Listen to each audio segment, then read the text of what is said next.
What?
But I just gotta know one thing. Are you ready?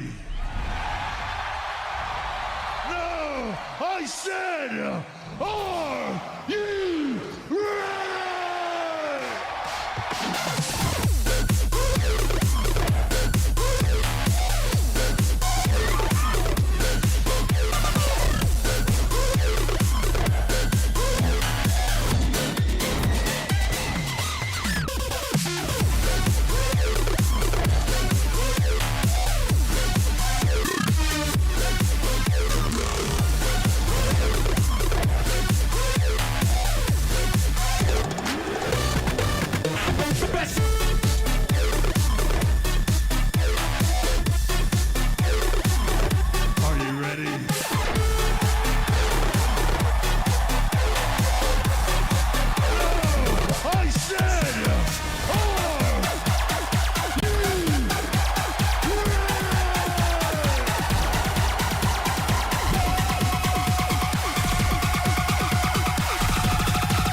Hey, good morning, y'all. Welcome to Grindhouse 3v3 League Season 4, week number 1. This is where things matter. And joining me today, I've got Parker, who is very tall because he's standing up today.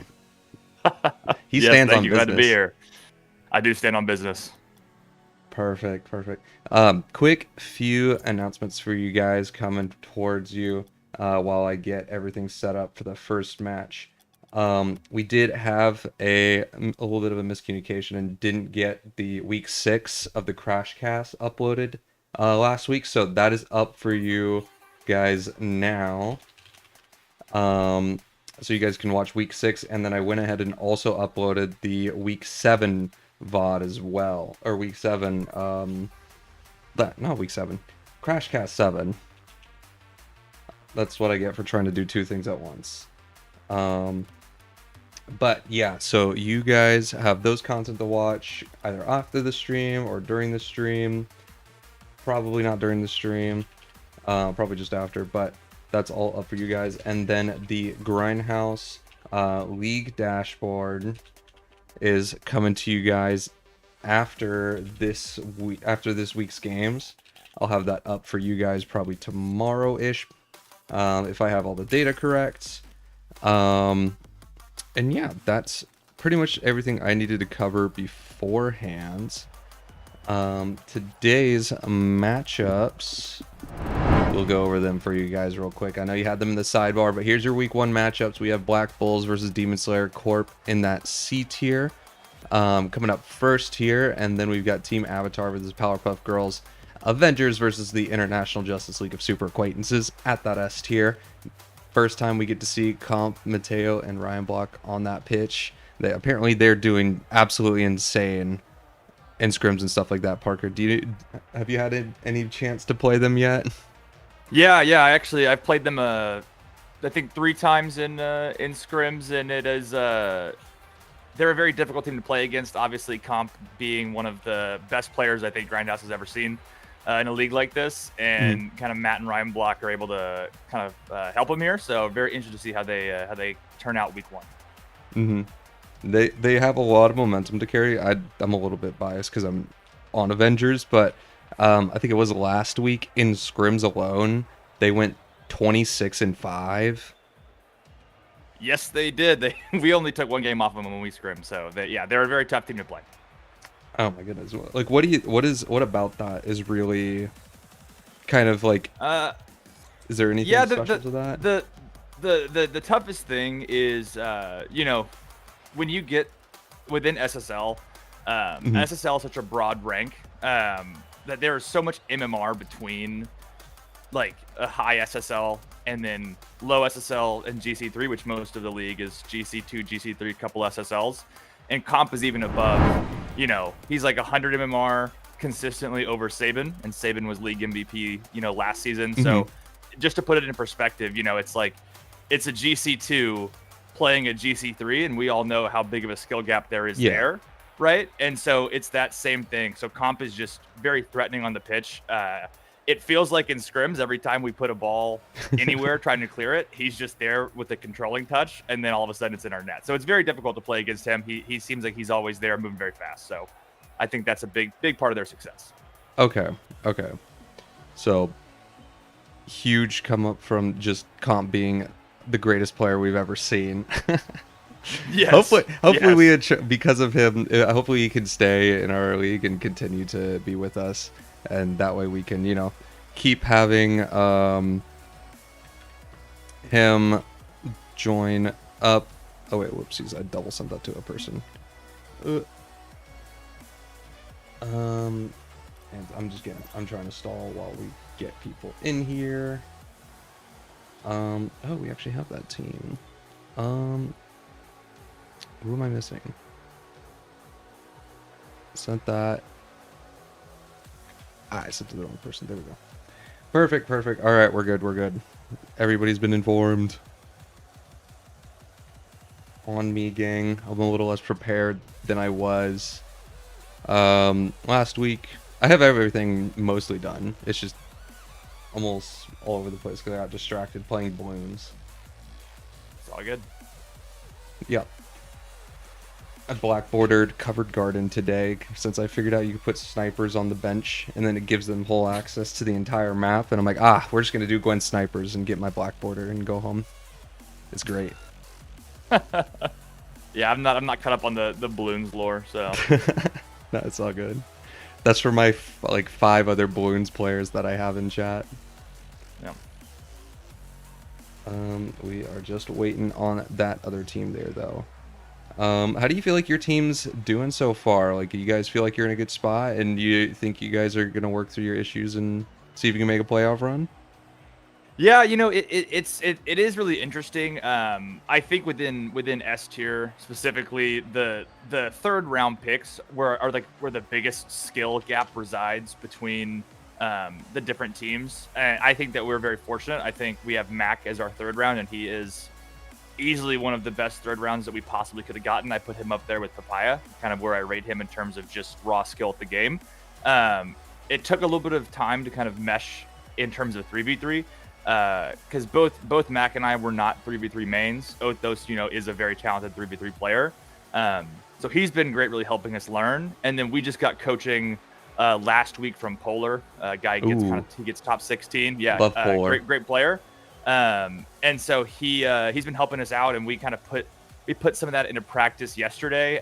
Just playing some ranked, playing a couple scrims, and you know, we're doing really well. So I'm really looking forward to how we play. I think we'll surprise a lot of people. I think people have us rated a little bit lower. I think that we have some surprises in store. Perfect. Love to hear all that. We're having players do a few quick ping checks. Looks like everybody's good, so I can go ahead and bang, hit that first matchup button. Today, we've got to start things off Black Bulls versus Demon Slayer Corp in this C tier. Big matchup day. I know that Crash Cast was rating these teams and giving y'all something to look at. But yeah, they had Hecky playing on the pitch today for the Black Bulls, and Squall Owl was on Powerpuff Girls, but he was also able to give some insight into this C tier matchup. This could be a good game today. I'm actually quite excited to see these two teams play. And let's get into it.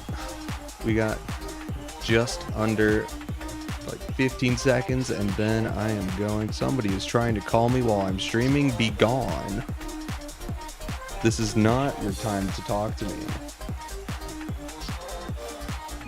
Yeah, very excited for this matchup here. Both teams lost their preseason match, so. For both of these teams, it's a get-back game, so very excited to see what's going to happen. Yeah, people were not locked in. Oopsies, I got the wrong things here. Black Bulls. There we go.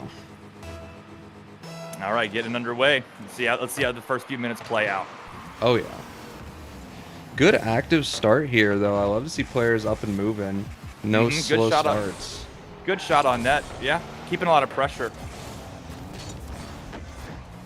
And I think in these C tier matches, it's really the team that's going to have the most pressure is going to cause, you know, the other team to concede, right? You're going to expect a little bit more mistakes. So, you know, I think the team that's going to be moving quickest, keeping the ball near the net. And as I say that, open net, Road to Bronze, able to sink it. Just kind of a mistouch there, and Road to Bronze rotating back is able just to turn in and score it. So early 1-0 lead.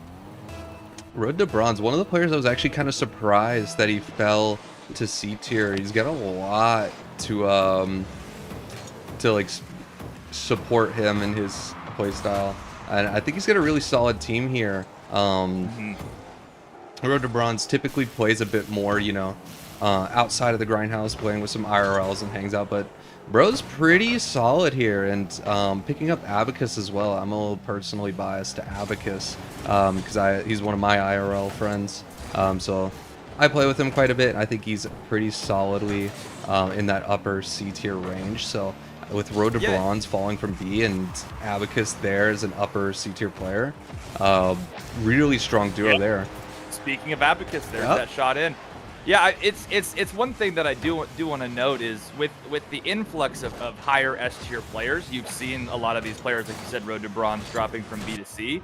So I really want to see how they're able to adapt to being in a quote unquote lower tier, right? It's not that the skill is less, but there's there's more higher players that's pushing it down. But that can be a battle as well as playing the game itself. So I am interested to see how that develops as the season goes on. Because it's very easy to fit into a team where everybody's on the same level and same page. And I'm saying this as someone who dropped from A to B where numbers had me. It's been very fun to try and like be that like IGL / centerpiece to try and be like, hey guys, we're gonna do coaching. Hey guys, like be the mental rock, because on paper I'm the highest ranked player on my team, for example. So I think Road to Bronze, and he's also, because he plays a lot more with IRLs, like we don't get to see as much of like him in the server. Right. But from what I've heard, they're having a great time so far. So love to see that they're kind of seeing that success on the pitch here with the 2L lead to start things. Right. But yeah, I think this is a team to watch here for C tier at least. Yeah, I agree. I mean, so far, this start's been very suffocating. They had, there was a little bit of early pressure, but once they got out of that first 10 seconds, it's been all them. Really want to see, Hecky. I think he had the highest average score on his team.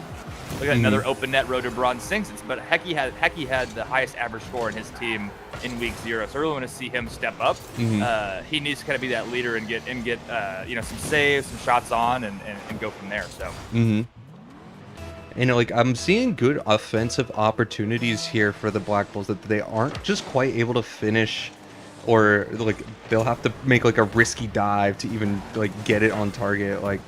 But like the ideas are there, the execution isn't quite there. We've seen like that doubles commit up there in the corner from Black Bulls to kind of give that third goal away. It was a great idea. They centered it out of the corner for whoever their next person would be, but you just can't have two people doing that. You got to have one person doing that. Right. Yeah. So yeah, we'll see here. I mean, it really has been the midfield control. It seems like Black Bulls have been able to keep balls from going to their half. And if you're able to keep the ball in the other team's half, you have a good day, right? Oh yeah. Especially in this rank where you're not going to see a lot of air dribble across the map, to the other side, or the ability to do that, right? So it's, if you keep the ball in the other half. Hey, they'll comment. They'll say that they're gonna do it. They'll try it. It's not gonna stop them from trying it. It just may not work out, right? So yeah. Yeah, so we'll see how the last minute of this game goes. You're really hoping, if you're the blue team here, that you're going to get at least one goal going into the second half, because this is a long series, right? Yep. Best of 5s are much longer than the first look tournament best of 3s. You actually have time to adapt and change and kind of see what your opponents are doing. That's a good pressure there, Hecky. Oh, that's a good defense from Abacus. That's a good opportunity on these shots. Yeah, those are good opportunities, and if you're Black Bulls, you have to really, be happy that you're getting opportunities. But now you gotta start sinking. Always chop it up. I say it literally every stream. You are the first on stream. This is your first time on stream. Stream jitters do happen. They do. 100. I mean, they happen regardless of what tier you're in, right? Yep. I mean, I was on stream last week, and it is like that first game is rough. Right? And then you watch it back, and you're like, that was me. I was playing that, because I know in ranked play I play much better than that. So it is very difficult. So yeah, we'll see if Black Bulls are able to do anything going here. Maybe get one for the road. But I mean, I'm really impressed with Road to Bronze so far. I really feel like he's been the best player here. Been kind of everywhere, helping these 50s, getting good touches out. And that's kind of all there is to it. Demon Slayer Corpse will take game number 1 there.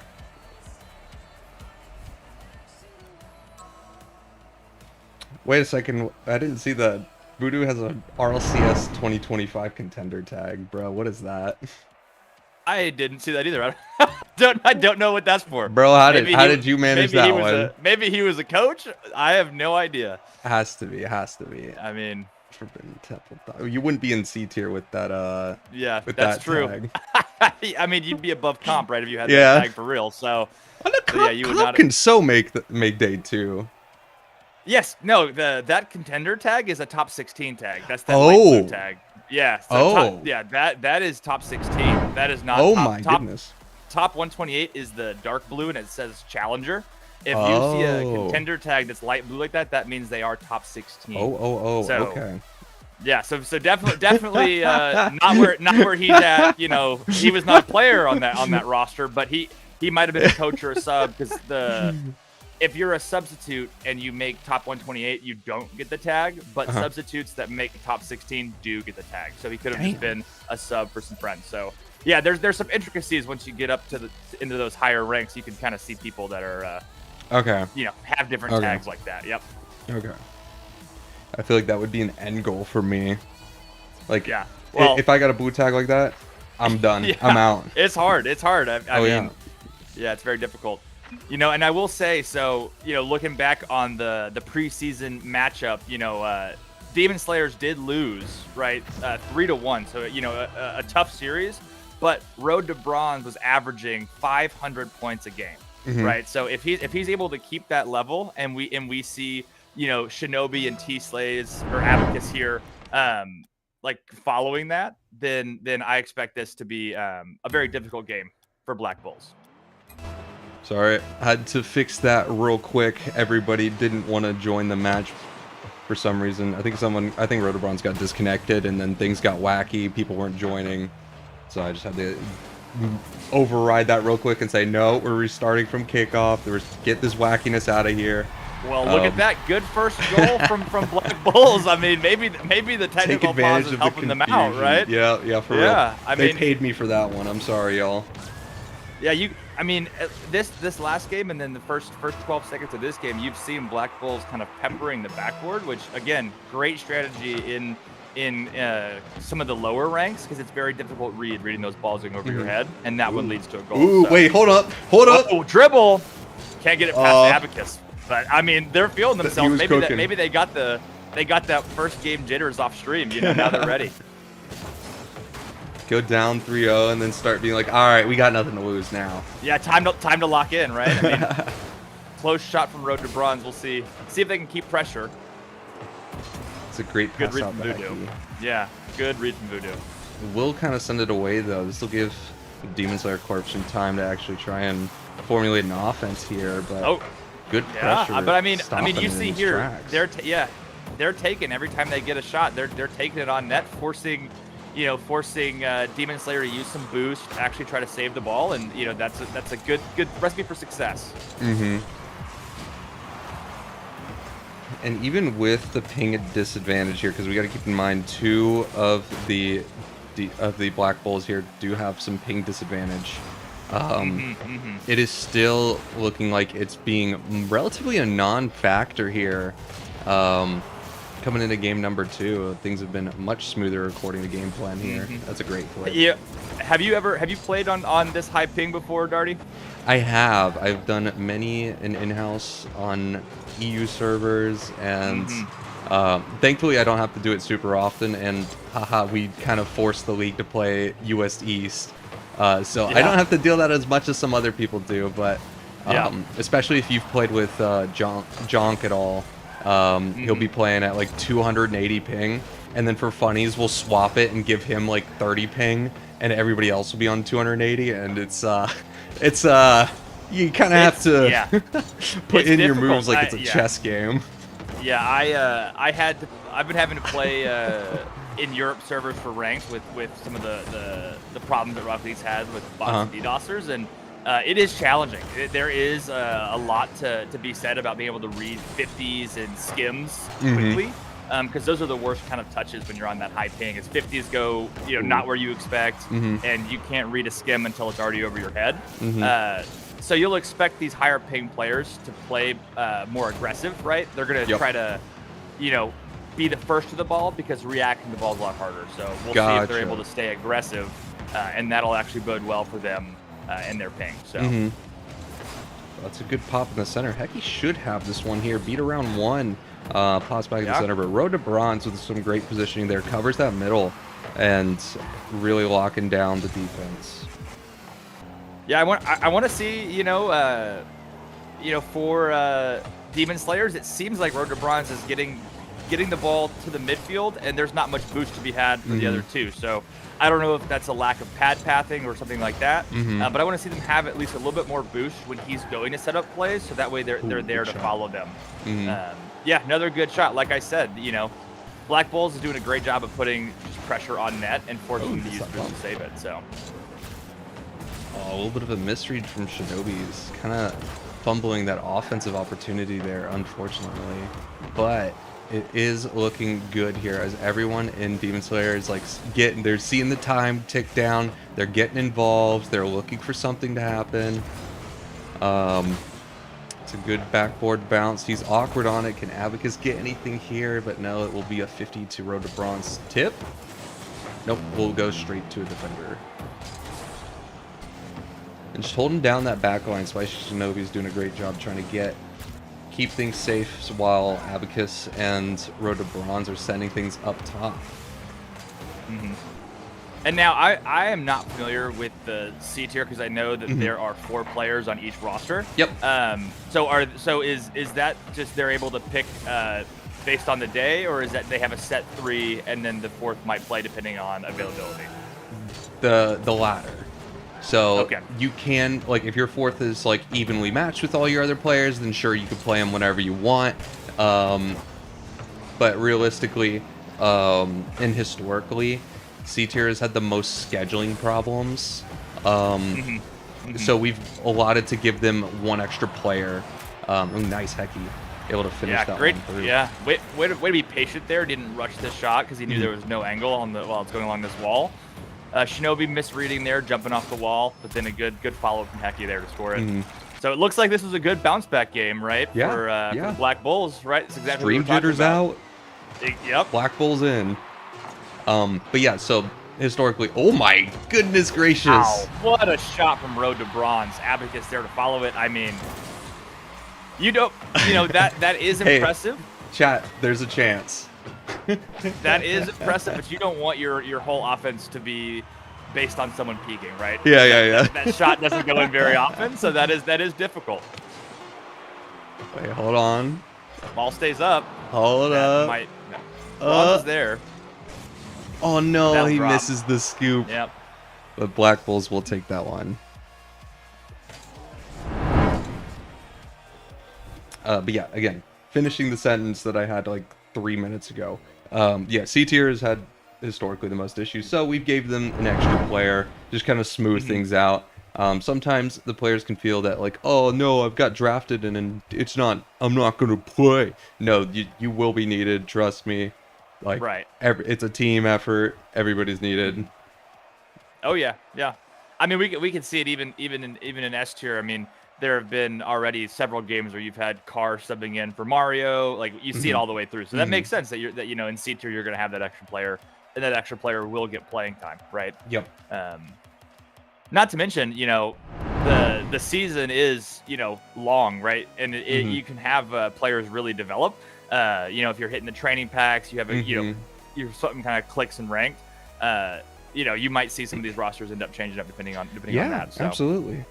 That was one thing I was in a voice call with I think Days, and I think he said that, like, almost the exact same thing. He's actually like super excited that we have this longer season because now we have actual time to develop players and like get like coaching's actually worth it. So like last season when it was 6 weeks, we had 5 weeks of regular season. It was basically make your team and get ready to play in championship because it was lightning fast. Yeah. I've got all my coachings lined up. I've got all my players grinding.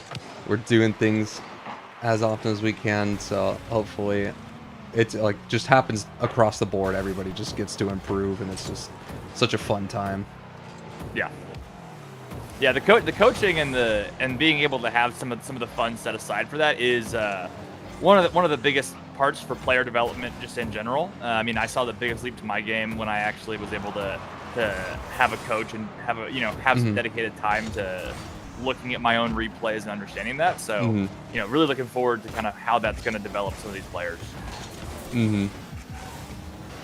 Ooh, it's very scrappy to start this game out. No early goals yet. Ooh, good shot. Yep. That's Master a Curse right fantastic there, shot. number 1, right? Hey, No you know early what? goals, I'm cool with immediately this. This goals supports scored. my agenda. This supports my Yeah. agenda. I am a pro Demon Slayer Corp team caster here. I gotta keep coming up with backwards enchants and curses. Yeah, right. I'll start speaking in something's- Latin and a goal will happen. Something that I do want to point out, at least from the preseason game, because I'm using those as that's like the biggest stats that we have going off here. As another goal from Road to Bronze. Now this is worrying. So as I said, Black Bulls lost their preseason game, and I'm looking at the stats here on to my right, and they lost. All 3 of their players were bottom 3 in being in the offensive third, right? Which that only means that they were playing very defensively. And like I mentioned, when you're on that high ping, another shot here. When you're on that high ping, playing defensively is the worst possible thing for you. You really want to be aggressive. Big pass. Not able to close to connect. the shot. But yeah, you really want to be the aggressor and be on the offense, or else you're in for a bad time. So I really want to see that that change for this team. I don't want them to be on their half. I want them to be playing fast and in the other team's half. I gotta wonder, do you think that the Black Bulls team having 2 EU players is practicing on US East servers? Do you think that would be like beneficial for them? Oh my gosh, what a 1-2. Yeah, another goal from Ab, because they're having a hard time reading some of these backboard touches. It seems like we're not going to the backboard here. We're kind of playing on the ground. Now that is a tendency that I know of. That's a hard thing to develop, is being comfortable playing on your backboard. But to your point, yes, I think that if they're not practicing on US East, they're doing themselves a disservice. But I do imagine that they are, because all the teams that they're going to be scrimming are going to be on US East. Yeah. But regardless, right, if you're, I think all these players are at least champ, right? So you're at a couple thousand hours about on US East, or you're on a couple thousand hours on EU. A couple of scrims aren't going to take away that muscle memory of how you play, right? So it is going to be a big learning curve no matter what. But yeah, oh man, it's just come so far. Like, I remember when the average like C tier lobby was like D2, but now it's like C2. Yeah, I mean, close shot on here, just hits the bar, and I'll say this is my first season with Grindhouse and playing in it, and I've been very impressed with the rank of all of these tiers, and you're able to watch these lobbies, and it's like, you're actually seeing some quality gameplay, whereas in some other leagues and some other times you might not be. Oh, we see our first rule 1 of the day. All right, little 2v2 action. It looks like that's Fatal and Abacus taking each other out, so we're gonna see super threatening. flip Oh reset. my What a goodness! shot from Road to Bronze, showing off why he should maybe be in B tier, making that case for himself. Hey, Good use of somebody air clip roll. that. I need somebody to clip that and put that in the the match clips channel for me. Yeah, that was a very good shot. Very good shot.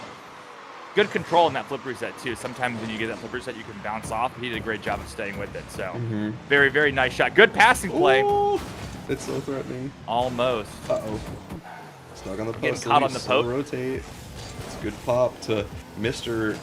Yeah, that's good. Oh, almost. That net might have been open, but it was a hard read for Abacus on low boost. Yep.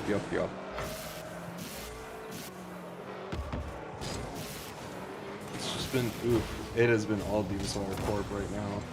It really has been. It's been, you can see even there, they've been close, but there's been a lack of reads here, from Black Bulls, and that's really cost them this game 3.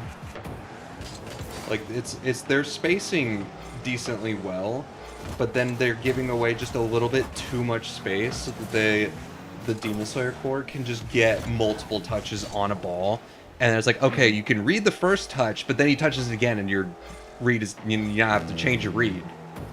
Yeah. So it's like, and you know, it's now tough. that we have, I think we have a little bit of time here. I'm going to talk about the positioning. I mentioned the offensive third, you know, for Black Bulls. I'm gonna mention it now for Demon Slayers. Now they lost this game.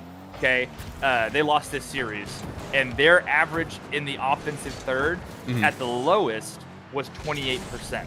Okay. Now, if we go back to Black Bulls and the offensive third, it's 34%. So you're gonna see, you know, the Demon Slayers are gonna be okay being in their half a little bit more. All three of them were below all three of the. They played IJLSA in their preseason, and they were behind all three of them, right? So that might be something to look out for. If you're not in the other offensive, you know, side, then it's gonna be rough.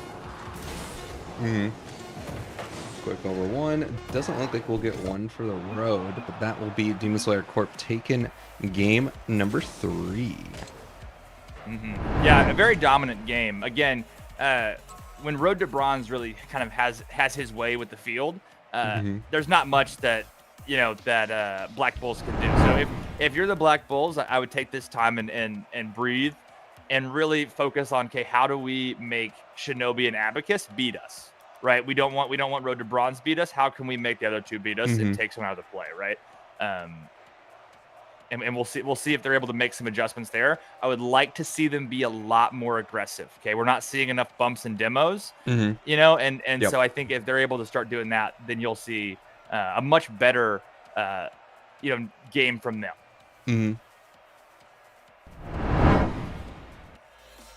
And yeah, no, series is going pretty well. I'm happy with this agenda of Demon Slayer Corp wins everything. That's my personal. If I could run a parlay, that's what I'd be running.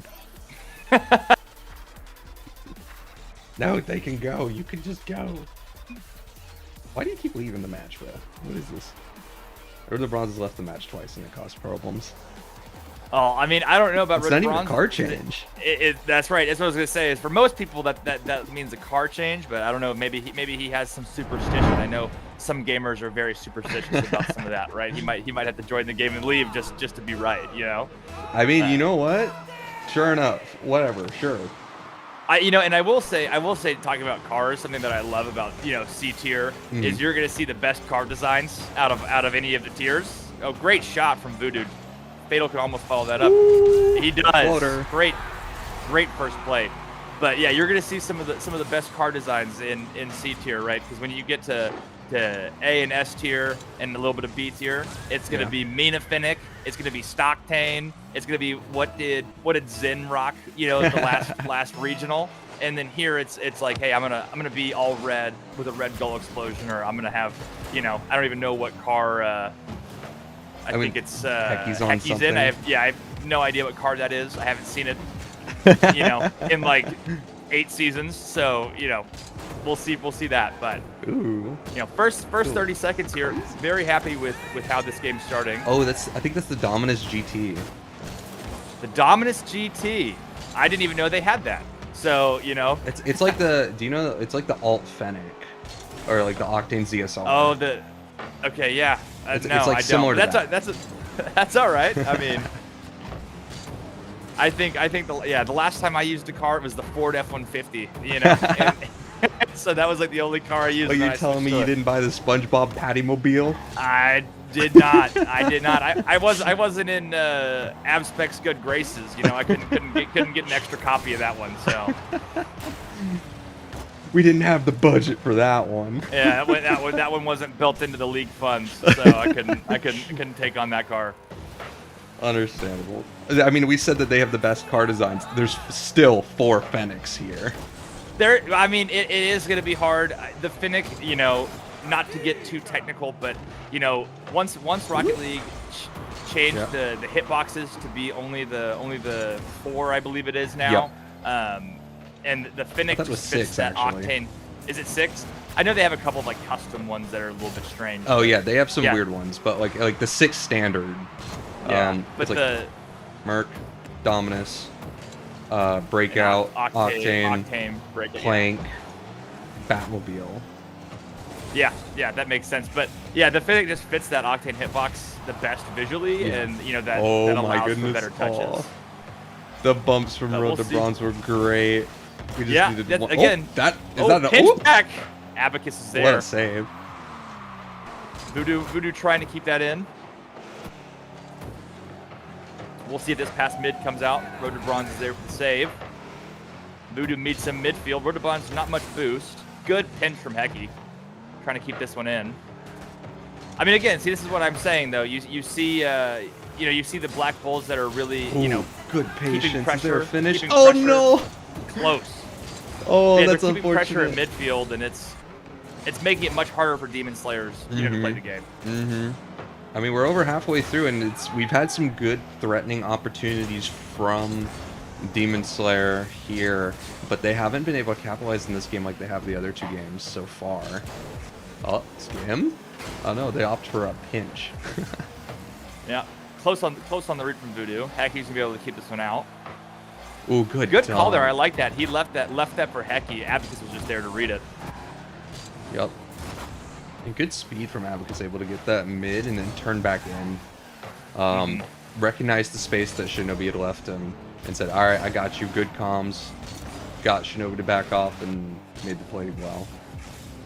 Yeah, I mean, I think at least from what we've seen so far, Demon Slayers is the faster team. They're more confident in their reads. And I think the games where they've struggled are the games where they've slowed down. Ooh. Right? Yeah. Here again, they bang it high to the corner. backboard and they're playing fast, right? And then they're able to capitalize. So, in a good demo there too. Yeah, I think for real. Abacus got the demo and the goal. No, Right, Abacus so- just shot it. Road to Bronze got the demo. Rotor runs the demo. So yeah, getting the demo into the goal, yeah, it's huge.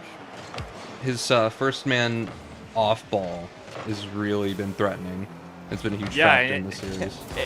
If anybody wants good film to watch on that, just watch a game where Samino's involved. Right? if you want to see good first man off ball, just watch that guy play. It's very frustrating to play against. Oh, wait, the 50s? Good this 50. is threatening. Oh, Yeah, it is Shinobi! threatening. So Good close. read from Voodoo saving that. Ooh, the possession. Get a 50. Oh, man. He's getting me too Yeah. hyped. It's close. You know, one thing that I do want to see from both teams here is not just having to hit the ball straight forward. A couple times, some of these 50s could be avoidable if you're the team trying to clear the ball by hitting it to the sidewalls first Yep. and then going forward, right? You know, That's we a don't good have term. to only hit the ball at the other net. Right? Every ball Voodoo, great must always speed. be on target because they're going to miss it eventually. Just like... They might. Oh, Road to Bronze with the opening goal. Oh, it stays out. It stays out. what He's a good. save. He's good. Not even close. Never punished, as we say in Never the business. punished. Fatal, good 50. Could he follow this? He opts to leave it. We'll go to overtime. And we'll First go to overtime of OT. the day. Let's go. This is do Oh, or die that's for a Black great Bulls. kickoff. Ooh, slight mistouch there. He's going to leave it for Road to Oh, Bronze. good Does he have shot. the Going for double? the double. What No. a read from Voodoo. That was a great read. That probably would have been a goal otherwise. 100%. But they are stacking on this front post, trying to get it They out. are. Like I said, you know, it seems like they want to be the more defensive team. I don't necessarily agree with that take, especially having 2 from EU. But they're showing that they're at least comfortable on their goal line, which is big if you're going to want to be a team kind of like NRG, right? Who wants to be defensive and then take it out. You have to be comfortable making those last second saves. And they've done a decent job of it so far. Unfortunately, good some of chance. the games got out of their control. But when things are in control, like, it doesn't look bad. No, it really doesn't. When they slow it down and they're able to keep controlling touches and keep possessions, they look good. They're doing well, but it's a couple of these misreads that really hurt them. You know, and then Demon Slayers is there to punish, right? They're not missing the easy shots. Yeah, and I mean, half the game is just doing what you're supposed to. The other half is then trying to play the game. Yeah, I mean that's something that we talk about a lot is the game is very complex. Great shot. Look at that speed. that speed, just beating 2 defenders. Both had hands up. The Road to Bronze says, I can still pull through. I got this. Bang. Yep. Yeah, really, really great series from Road to Bronze. I mean, really kind of showcasing why he was in that B tier last season and what he's done here. I mean, I think he might have been averaging 500 points that whole series, you know? Yep. So. Like, I mean, that's a fantastic final game to end it on for him. But yeah, no, he was definitely the standout player for this series here.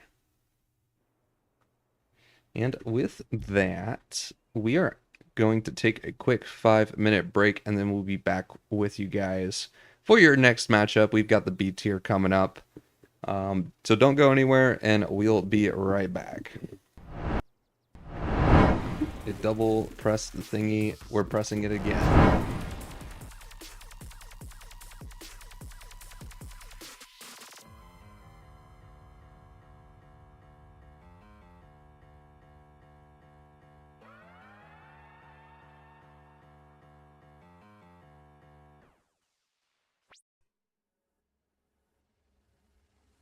You packed your bags with the decades that we still had to go.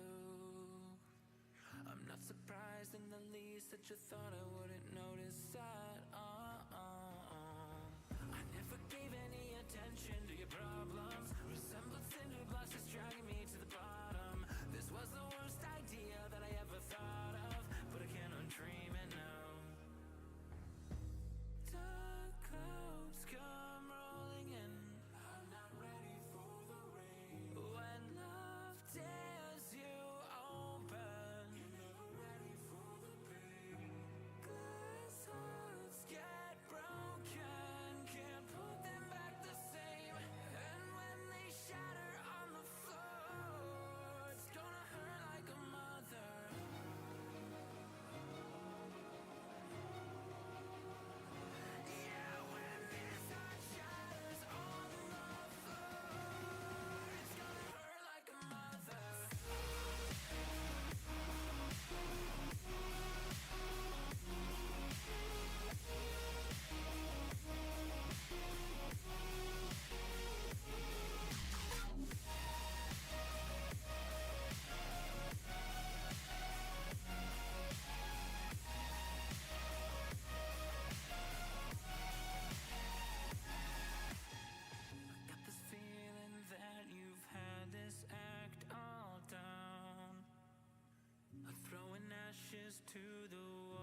All right, we are back. Thank you all for your patience. I was able to get all the things changed over, get everything ready to go as we have our B tier match coming up here. So we're going to go ahead and kick things off. Coming in for you guys today at the B tier, we've got Team Avatar versus the Powerpuff Girls. We've got Stank, Stein, and Eric taking on the Ryan, Abspec, and No Walt. Offie could not join them today, but I don't think that they'll have too many problems here. Coming into this matchup though, Parker, who do you have here? I mean, so this is a very difficult matchup. Both teams won their preseason game. It seems like they were about the same. No Walt was averaging quite a bit of score, shots, goals. He looks very good, so it depends on how he's playing. But I think that they might be able to take out the win here, kind of give them the edge. Okay. I also know I've played a little bit with Skeeter. Good player, but also one very likely to get into his head, right? If things don't go the way that he's expecting them to go, I could see some issues with the mental here. So I think I'm going to give the edge to Powerpuff Girls. I've got to support Team Avatar here because I just scrimmed with Eric the Hispanic and Stank yesterday against the Black Bulls in B tier, and they felt really solid. It definitely wasn't like we had some like warm-up troubles where like first 2 games we were getting like 8-0'd, but then we kind of like figured out what was happening. We started hitting the ball, and then it was just game after game of W's after that. So Yeah. if they can lock it in and play how they should be playing and everybody's playing well, I think Team Avatar actually probably has this, in my opinion. Yeah, well, I mean, I'm seeing now that you have Stank being brought up here, right? So we'll see. No, Stank is their first pick. Stank is Stank's the first. Okay, I see what you mean. So yeah, So then then I guess in that situation, yeah, you might see Avatar playing well. One thing that I already want to note is the pace of play already much faster than that in the C tier. I love it. Every time. And so when you get to that faster pace of play, you are gonna want to see our team's gonna be able to control the ball, right? Because just because you move faster, the ball is gonna hit off your car a lot harder. So we're gonna see are there gonna be ways to get Zen touches, touch the ball with different parts of your car, or touch it to different areas, right? How I talked about touching it to the side, touching it, not always at the goal, so where you can have possession, right? Ooh. Now, good first goal. Again, hitting it off the backboard results in a clean follow-up. And then this is a replay, so we're not going to have the goals for you. Spoiler alert! It's a replay. Spoiler alert! It is a replay. Now that we see that. So with that being said, we're going to see issues. Yeah, and with that being said, we're going to see less of the on-stream nerves, right? Like we saw in C tier, that could be part of like why some of the gameplay might have felt slower. But for these guys, they don't have that on-stream nerves as much. They're able to have, the comfort of playing without knowing someone's watching, right? Okay, so I was a little worried with that control there towards the backboard there, bouncing out with an awaiting Team Avatar player there. But I mean, it ended up not mattering too much. But this is the kind of like little awkward defensive touches that's gonna get them caught out.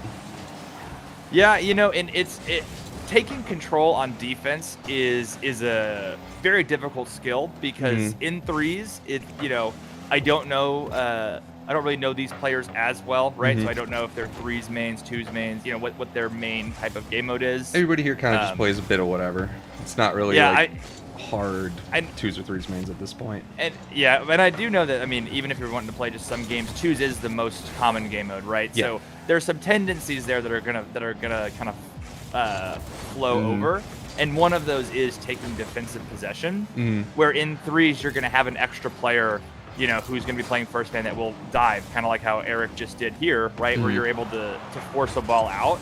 Taking that control is dangerous and can be can result in a goal on your own half, right? If you think you have the ball, it can get dunked over you into your net. So, right, you see it here again. Stank took or that was, I think, the Ryan took possession and then Stank was able to dunk him, right? So we'll see here, right? Ooh. Quick punish there from Ryan. Equalize things out. Good shot. With a minute and a half left, just about. Bad kickoff from Eric results in Powerpuff Girls with all the pressure here. Can they capitalize? Oh my goodness, brother! You need to hit some cocos. Yeah, well, I will give him slack because that is one of the hardest things to do in Rocket League is trusting a miss. Fair enough. I do it all the time. That's fair. Yeah, I can do it all the time. I'll say, hey, I'm playing the miss, and I will not play the miss, even though I said it out loud. It's very difficult, right? So I approach it from a philosophy of, hey, he's got to have this or I'm scoring. And I play it from that way, and I feel like that is just a slight mindset shift difference. And, you know, I'm obviously going to be super biased to be like, oh, yeah, I hit those all the time. But I feel like it is kind of a psychological difference of make him have it versus I'll play his miss.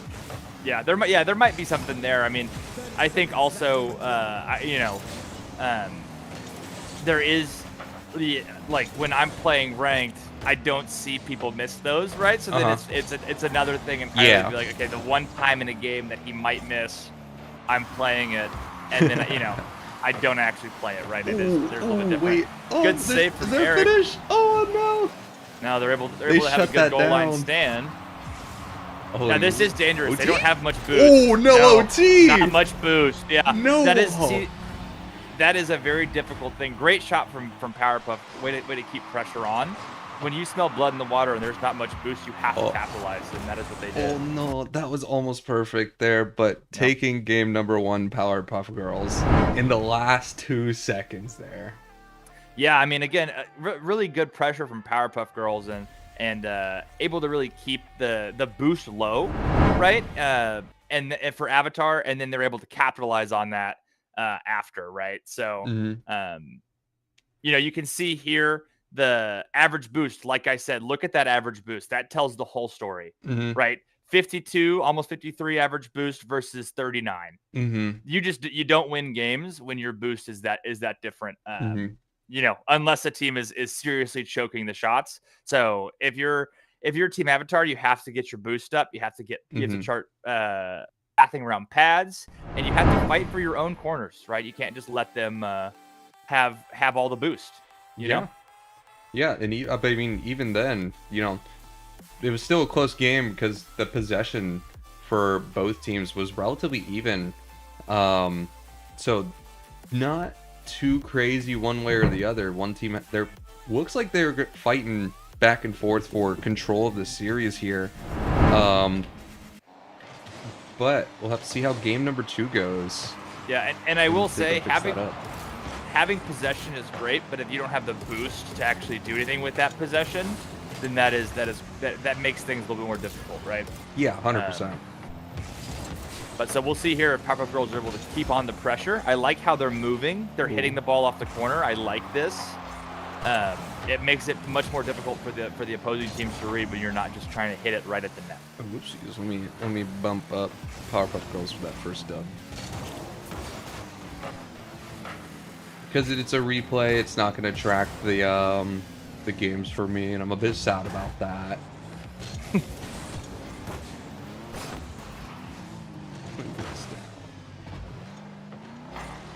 There we go. Just reorganizing my monitors real quick. Yeah. Tell me about it. That is a challenge. I've got a good read. 8 windows up right now that are all important. Yeah. It's great. Let's see, they're able to have a counterattack. Not much boost. Good cut from Eric. I like that. Being able to cut while you're on defense is a very good skill. Pass it over to Stank. We'll have a little time. Looks like here. Walt He's was there getting with the challenged. read. Yeah, again, right? It's taking that time in your own half is not as easy to do in threes, right? You're always going to have someone pressuring you. At least you should. So that is something to keep an eye out. And another player I'm watching a little bit closer than the others is the Ryan in particular. He's been on a bit of a CRL grind actually with his college, and I'm looking to see if that has had really a huge impact for his team play, because he's been this very mechanical very fast player, scoring some pretty nasty stuff on stream. But I need to see kind of like, is he playing more with his teammates? Is he playing for his teammates? That's typically the stuff that I want to see. I will his say, development. oh, good shot. Great save by the Ryan. I will say, you know, I didn't mention it much for C tier, but as we move up in the tiers, it's going to be very important to know that RLCS was this weekend, right? So you're going to have players, and you mentioned it was CRL, where they're going to have scrims or played possibly with other teams. Yep. I know that in S tier, we're going to see that. I don't think any of the teams stayed together for RLCS, right? They're all playing with different people. So it's going to be how can we adapt to playing multiple play styles at the same time, right? So so you're saying that the Ryan plays CRL. Well, hopefully they're playing kind of similar to how they're playing here, or there might be a little bit of growing pains as he's redeveloping that, depending on when the last time he played was. To be fair, the CRL season ended for him end of December, or beginning of December. So he's had a bit of time, like since he's been drafted, to actually like get used to his team and play with his team. Yeah, it's not quite on the same level of. I mean, granted, the semester's starting back up, so he's probably playing a little bit of both at this point.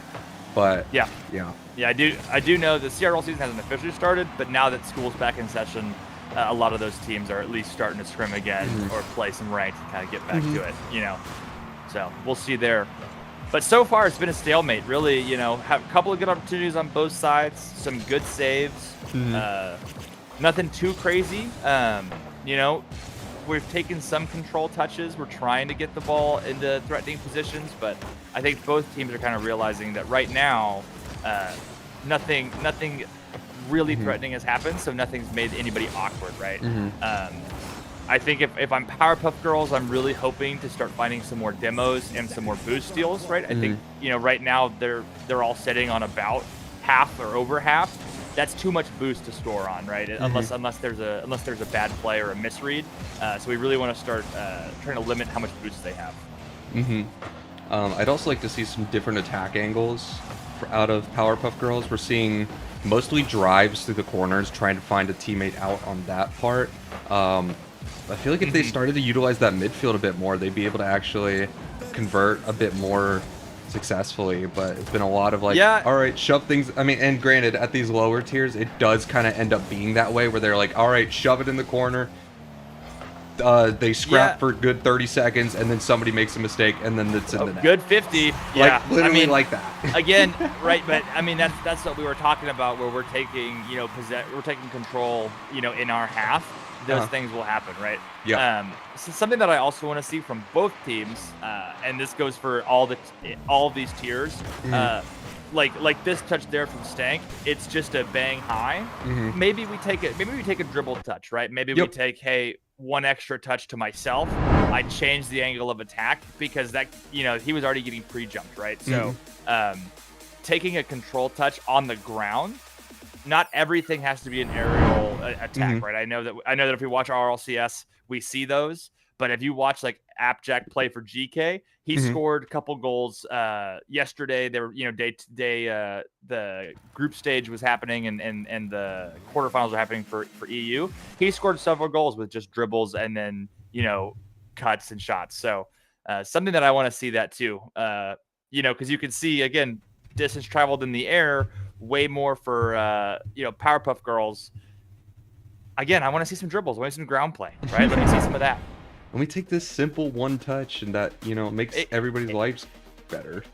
It's a big deal, right? Because there's a difference between controlling the ball slowly, right, versus having a fast touch on the ground to yourself, right? And so the dribbles and the bounce dribbles, right? I know that there's a ton of people that talk about the importance of a bounce dribble, being able to shoot it on the bounce. That really helps, right? That really makes a big difference. And so I really kind of want to see some of these teams implement that in their own gameplay and not just allow, hey, I'm going to hit this to the ceiling. I'm going to hope somebody misses. Maybe we follow it up, right? Yeah. Because that, you know, that's not a recipe for success. Yeah, I feel like especially at, you know, at this B tier level, and especially C tier and B tier especially, you can learn and improve a lot more by watching film than I think you can working on mechanics at this point. Oh, 100%. I mean, these games can be won or lost based on how you rotate and the quality of where you're at and where your teammates are at. Versus, okay, I hit a flip reset over one, right? Just because it's even in S tier, those setups are few and far between, and you have to be, like I said, comp level to really get those touches consistently, right? Oh my goodness. And boom, a great clear. And this is exactly what I was talking about, right? He doesn't take possession. He doesn't take it slow on his half. He bangs it out and catches Team Avatar out for an early 1-0 lead. In the words of Riot and Mulig, bang the ball. Bang the ball. It is a strategy, right? And and if you're hitting the ball where they aren't, right, hit them where they ain't, and then all of a sudden it makes it very awkward to deal with. Up. He almost had that dunk off the ceiling. It was sick. That was sick. Pass back. Yeah, let's see if Avatar can bounce back here after going down early. They brought the game 1 back, but after that game 1 loss, or they won, Powerpuff won game 1, then they lost game 2. You know, now they're coming into game 3. Doesn't look like they were super affected by it. I mean, that double commit's a bit unfortunate there. Great it's gonna punish lead there to a goal. from Yeah. Stein. Yeah, and that I will say, I think most teams are going to be calming in Discord, and when you get to the higher levels, no one does that because Discord does have a slight input delay. Most teams are going to use TeamSpeak. Oh, really? So there are some double commits that just great shot again. There are some double commits. I might be that are reinstalling unavoidable. TeamSpeak. I might be going back to 2013 again. I'm telling we were talking about it with Polar in our coaching session. They use TeamSpeak, and a lot of those top tier 1 teams do because there is slight input delay in Discord. Oh, stink. Oh, so great close. shot! Almost had it. Eric. But close on the follow-up. I mean, yeah, Avatar really keeping the pressure here, playing the backboard. Powerpuff needs to have one guy sitting on the backboard. They don't have that right now. Like even now, they're aerialing out, playing low, and that is just going to allow for teams to start to score. Stein with the pinch goes the wrong way. Kind of allows for Powerpuff to attack here. Eric, very good speed. Hey, I love a pinch, whatever direction it goes. It just activates some neurons there. I'm like, oh, ball's going fast. Yeah, until it goes directly in your own net because someone pitched it the wrong way, and then, that's a killer dreams. I've done that before. Yep. 120 kph immediately backwards into my net. Yeah, great demo. Gonna go for another one. I like what I'm seeing from Abspec there. The demos are gonna be huge. Able to give you a little bit more space to make some of those solo plays, get some of those more threatening shots on net. Ooh! Oh my gosh! What a save! Wow! That what speed from that shot? That's a lot of power. Been in. Yeah, that was a very good shot. A lot of power there. Again, now I think there was a demo there. I think No Walt spawned right in front of that, and again that allowing that demo, it gives them more space, allowing for that solo play, which is a great finish on that shot. Yeah, very strong momentum shift here after that game number 1. It looks like Team Avatar has kind of found their footing, and they're now really starting to run away with the series. Really good bounce back. You know, I don't want to say it, but it could be like a little gentleman's action. Ooh. It might, maybe. It's difficult here. I mean, from what I've seen these past 2 games, Avatar has just had all the pressure, and they're finding each other. They're working well together. I like that attempt from No Walt. Like I said, that looked like a little dribble there, but you know, a 50 ended up kind of taking it out. But good touch to the side. Stein is there. Not much boots to follow. He should leave that for Eric. He chooses not to. A little double commit there. We ball. We do. C-ball, it's near me, it's mine, regardless of anybody else. Yeah. Yeah, and but see, I all like over those. each other. I like that passing play, right? I mean, you're still double committed there, and that might be a lack of comms or of trust of saying, hey, I know that my teammate has the ability to shoot this, right? Even though I think I want to shoot the ball, I need to trust, hey, my teammate can also make that shot, right? And I don't know if that trust is fully there. And that's what sometimes those double commits might say to me is it's like, yeah, I heard you calm mine, but I don't really. But I trust don't you to hit care. that shot. I don't really trust you to hit that shot, so I'm trying to hit that shot. Oh, it's in the back of our net, right? Looks like they were just a little caught on the back foot on that goal line, but Yeah, might have been Good a shot. poor recovery in the goal line, but good shot, good placement from No Walt there. they're saying there's a chance. There is. I mean, again, good shot, good save from Abspect. But again, that looked like a double commit, right? So Avatar's winning this game, but I'm seeing a lot of double commits, which is worrying signs if they don't close it out here in the next couple games. Right, especially if you go to Game 5, that communication and that Oh, that would have this been open net. a freebie. Oh, So that's actually a 4-2 for game number 2. yeah, should have been, right? Yeah, for real. Team Avatar, great momentum swing. Yeah, it is good momentum. I do want to keep an eye out on the double commits, like I've been saying. I'm a little bit worried about what I'm seeing. If Powerpuff Girls are able to kind of steal some more boost, you can see the boost totals are much more average now than they were in that first game. If they can steal some boost and cause some double commits, which is already happening, I would be very worried for the other team there. It might end up going the other way. So yeah, but we'll see. Moving into game 4. Yeah, moving into game 4. It is interesting to see though that, still at that boost, like average boost disadvantage, they're still coming out on top and even looking a bit more dominant now. They really are. I think that goes to the shooting skill, right? Of Team Avatar. They're able to place the ball in ways that Powerpuff Girls aren't able to save. You saw a lot of power coming from Stein, especially when he shoots the ball, he's hitting it hard. And there is something to be said about hitting the ball hard. It results in good things. I think it was Garrett G that said that. He said power over placement, right? So if you hit the ball hard, good things are bound to happen. Yep. Hold on. Sorry, chat. I'm fixing the stream real quick. The director cam decided to tweak out when I swapped to the replay. All right. We should be good now. There we go. Perfect. And then I'll bump up Team Avatar real quick. There we go. Yep. On match point. Match point. Again, I'm really wanting to see Powerpuff Girls take some possession, right? I want them to I want to see some bumps and demos if I'm them. And then capitalize on the double commits of Team Avatar.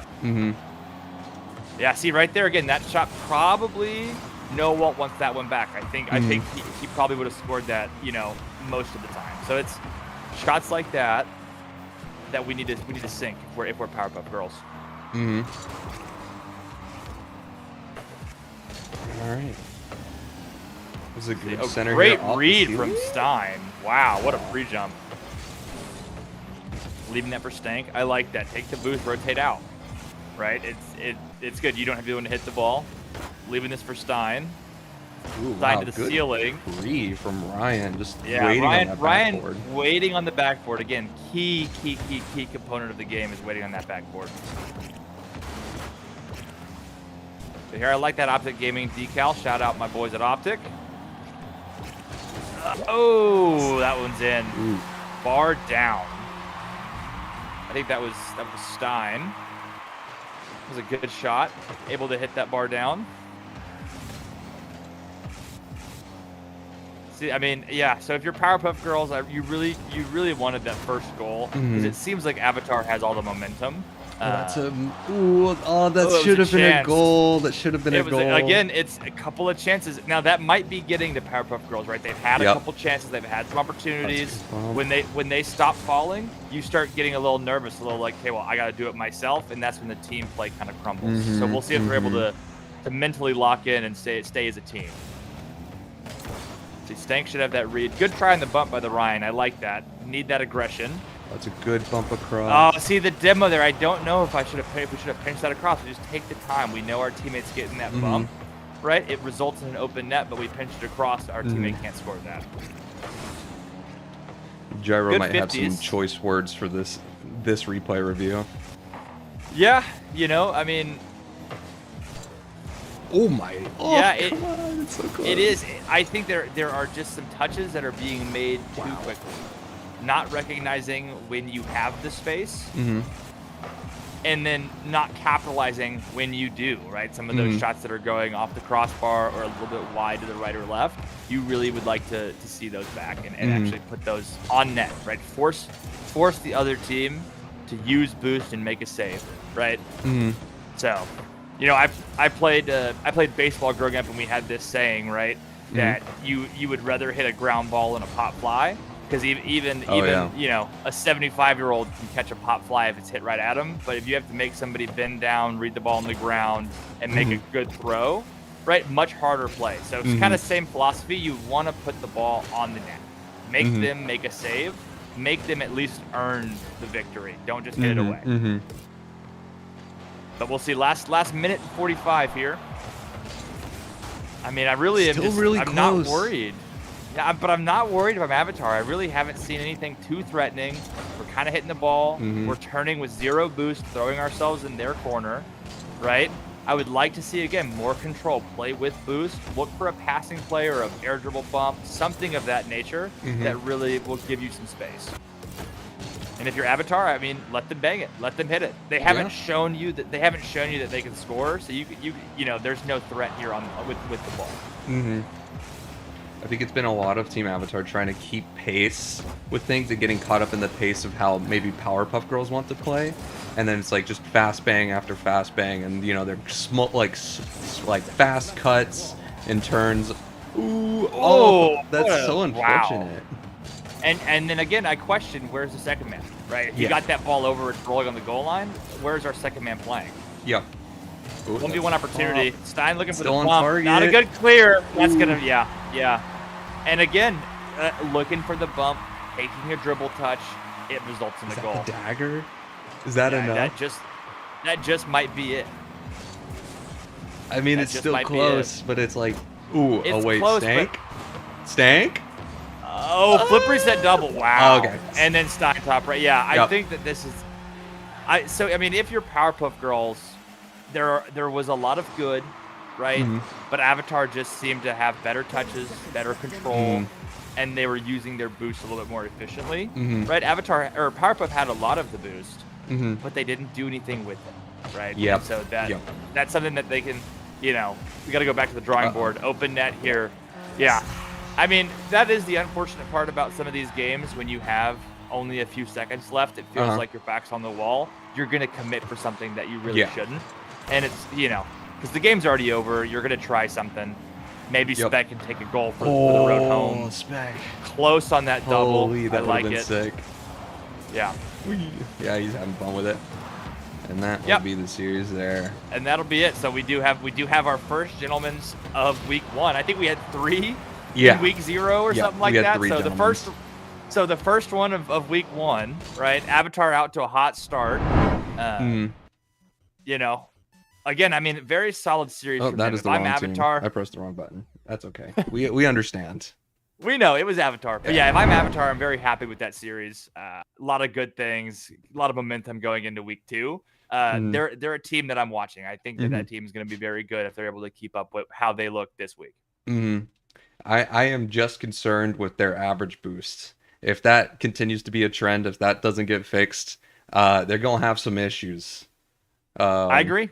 They need to fight for their corners, and they need to pick up pads. If y'all are listening, pick up pads. You're not. If you're sitting on 39, you are not picking up pads. All right, though. Now it's the big matchup. I had to move this matchup up because Car needed Mountain Drew had some scheduling problems and needed to go at 3 p.m. So we've moved up the S tier match. This is your S tier match coming at you guys. Matchup 3, we're hitting it. Avengers versus that's the wrong one. What is that? Why is that? No, I did not put that one as that. Not Anbu Black Ops. Black Ops. It's IJLSA versus. You know what? Versus. Yeah, I didn't swap it. Avengers. I had it when I set up the files for today. I had them in the 3rd slot, and then like 15 minutes before stream start, Card's like, hey, can you swap this? I'm like, oh yeah, sure, no problem. Forgetting that I had this as the 3rd match. But anyways, Avengers versus IGLSA. That's what's happening here. You've got Mateo, Comp, and Ryan Block versus Fishy, Faith, and Riot. Huge matchup for today. I'm very excited for this matchup. Being an S tier player myself, I have a little bit of insider knowledge. Mateo, Comp, and Ryan Block have been the team to beat in scrims. Really, I think only Saban's team has taken more than a couple games off him in scrims.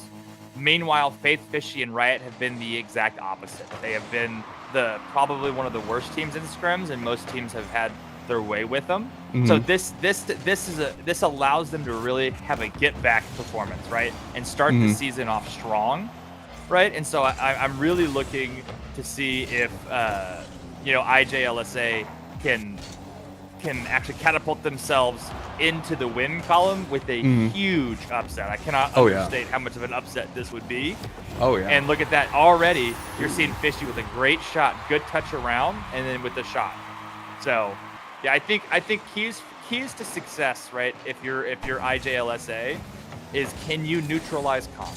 Right? Yeah. He is the best player, and if you neutralize him and you leave, it up to Mateo and Ryan Block, you have a much better shot. Because I think Mateo and Ryan are comparable skill to the rest of the players in this lobby, right? I think Faith here is comes the Comp. second best. Ooh, so close. Close, Yeah, and Faith's I think probably second best. Faith is the second best. So if you're able to neutralize Comp, give Faith a chance to work and try to score. But yeah, again, you're gonna see a lot of quick moving here. You're gonna see a lot of reads, right? And we're gonna see a lot of forcing right here for Comp. Somehow he has 80 boosts and he's on the ceiling, right? I mean, it's incredible to play against. Ryan, good touch to the backboard. Little double commit by Fishy and Riot. So excited for Faith, great shot. Looks like Mateo kind of crept up, not expecting Faith there to be able to bang that straight home. But Faith with a great shot off the backboard. Again, great first minute and 20 seconds from IJLSA. I think all the pressure's on them here, right? Because Avengers have looked so good. But I will mention, right, this great save from Mateo. This is right after RLCS quals. I think Comp got done 30 minutes before this game took place. So he might be a bit gassed relatively. It's a long 2 days, right? Because he was playing a Swiss stage in there, so it's a lot of games. So we'll see. So Fishy's gonna take control here. He's gonna look for Faith out. That's one thing. Great pass out. Good speed, but a good. I think that was Matt Comp there to stop him from having a free shot. Oh my! Good save. bumps from Ryan. Yeah, what a save from Fishy. One thing in particular I'm looking for from IJLSA is that Faith loves his midfield. I think Faith, if Faith can get in that midfield and they find him on the outlets, they find him upfield, I think it's a very, very threatening IJLSA. If they're just kind of solo playing things out of their back half, it's a lot less threatening. Yeah, that's one of the things about playing against Comp is if you're trying to solo play against Comp, you have to be very good at solo plays if you want to have a chance. Scoring against him. You have to use your team, and you have to use midfields, you have to use bumps and demos to really capitalize on him. Good shot from Matt. Faith is there to save it. Comp takes time to lay that flip. Very important to see how he did that. Able to keep that mid. Matt keeping him pressure. Not much boost. Ryan with a great bump. Fishy's there for the clear, but Comp got that boost, right? How I talked about stealing corner boosts in the B tier. Got that boost. You can see IJLSA has 30. Fishy gets that 100. Comp in the air, flip reset on the crossbar. Matt's not there. Man, it's great pressure from the Avengers, but they're just not able to sink those teeth in. It's just teasing us over and over. You do wonder if Comp is gassed. That is a goal that he normally scores, especially in scrims. That is something that he puts underneath the crossbar a lot, right? So, Matt, great shot. Man. Oh, what a save! Oh, it's save after save. They're brick wall. That is incredible. Wow. This is just after so many attempts that these should be going in, and it's not their fault that they aren't. No, it's it's great defense from IJLSA. Now I am worried, is that sustainable throughout a best of 5, right? You know, maybe it is, but I hope that they get a little bit more midfield pressure and keep them from getting these open looks. Let's see, comp to the corner. Tries to fake. Faith reads it. Yep. Ryan with the 50 midfield, but that 50 just goes to Fishy, right? He's 50ing that to the other team. You kind of want to lose some. Yeah, you kind of want to lose some of those 50s. I know it's counterintuitive. But if you lose them to your team, it actually is better than if you win, quote unquote, win a 50. Yeah, that makes sense. Comp's there in the midfield. Riot with the free ball. Again, touches that kind of to no one. Fishy with 1 touch. You know, I'm expecting a little bit more communication on, hey, what wall am I hitting it to? Because this is S tier, right? So it's like, hey, what wall am I hitting it to? I'm good enough to hit it at that wall with pace. Where's my team, right? So we'll see. Oh, good dunk. I mean, yeah. IGLSA taking game 1. Yeah, again, and like I said, you know, they have had a rough scrim session from the preseason and moving forward. So this is we're seeing a good first game, good bounce back for them. And this would be a huge mental victory for this team. You know, so that, I mean, you can even see Comp at only 200 points, right? So really not much going on for the Avengers at all. So, you know, yeah, really looking forward to IGLSA. Hopefully they can keep this up. I'm all for the upset, right? All for the underdog story. So we'll see. That first game was all IGLSA though. I'll say that. Oh yeah, 100%. Let's go ahead and swap over to the game view for game number 2. And whoever uploaded these replays, it's Mateo. I'm giving you a big fat kiss for actually rotating the maps correctly. Oh, I'll say, I mean, again, immediate goal here from IGLSA on the kickoff. But I will say, Mateo is incredible at actually rotating maps in private matches. He really makes you feel like you're in the game. Oh, damn. Unfortunate. I mean, and I hate to say it, but that was just a misplay from Comp. That was just a bad flick, didn't follow it, and then a bump on the back line. I mean, Comp doesn't look like his normal self in these first 2 games. You know. So we'll really need to see if he can step it up, because he needs to be that hard carry, right? That's what he's there for. That's what his contract is here for. That's what his contract's there for. But I mean, another thing to note is he was the first overall pick in the draft. Yeah. Which means he got the quote unquote weakest 2nd round pick, right? Yeah. So he is expected to carry on some of that slack where you don't have it, where some of the other teams might have 2 players that can carry the slack. He's supposed to be that solo carry factor. So we really want to see that from him going forward. I do think, like, based off of his draft results, that he's drafted a very good mental team, and a team that's going to work very hard to win the championship. 100%. This team has a very good mental, right? I did my quals run with Mateo and Fishy, right? So I can speak to 2 of these players, right? That are playing right now. And the mental is strong. They have fun. They're able to recognize that it is a game. Right, at the end of the day, that we're enjoying it. But there is some mechanics, right? You can't be only mental, right? You gotta be able to to score a little bit. So, I'm hoping that Mateo can step it up for Comp, but we also need to see Comp having some more quality touches, right? Keeping control of the ball, not getting dunked, right? So we'll see here. But it seems like IGLSA has won the midfield, right? They've kept possession. You see Fishy pre-jumping face touch, right? That's confidence. That speaks to the confidence of the players, right? Even if it doesn't work out, there's confidence there. So we'll see here. Comp with the clear. Fishy meets him. Ryan has to read that. But we're on 0 boost. That should have been a goal. That should be 3-0, right? Yep. Matt's on 0 boost. Again, I'm talking about those. Oh, that's totals. such a good pre-flip. These get 50 in. No. Oh, Ryan, where are you going? And that might just be in the net. Yep. Comp put his controller down. If you see that, he stopped moving, right? Ooh. So you can already tell just by like some in-game body language, some car language, where the mentals are at, right? Comp might be a little bit tilted, and it looks like IGLSA is really confident in fielding themselves in game in game 2. But we'll see if there can be a turnaround, halfway through this game. Ooh, I don't know. That's a goofy miss. Yeah. 3 goals is a lot to come back from. 2 goals, not so much. But if you're Avengers, you're really hoping for momentum going forward, right? Because the series won't be over regardless, but you need some more momentum going into these next games. Yep. It's been very interesting seeing, I don't want to say aghast Avengers play, but it's not looking like the typical things I've seen from them. And no, it's not at all. This is really this is an endurance test for them. It looks like for the most part. Can they play together when things get yucky? Definitely, I think it's an endurance test because I mean, you know, I don't think Ryan blocked. You know, it's also probably late for him. Yeah.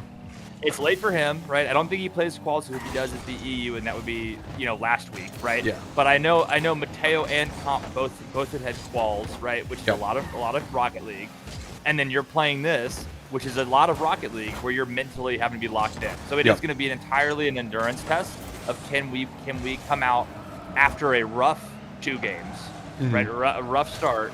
Can we bring it back, right? You know, there's still some game left, right? I mean, Avengers needs to score probably in the next, 20 seconds to be really comfortable with having a shot. But, if once it gets past that, close from Faith. But once it gets past that, you're going to use this almost as a timeout. This last minute, if you're going to use this almost as a timeout, talk to each other, be like, hey, what's going wrong, right? What can we do to fix the second half of this series, right? So, close shot from Riot. Faith with the misread.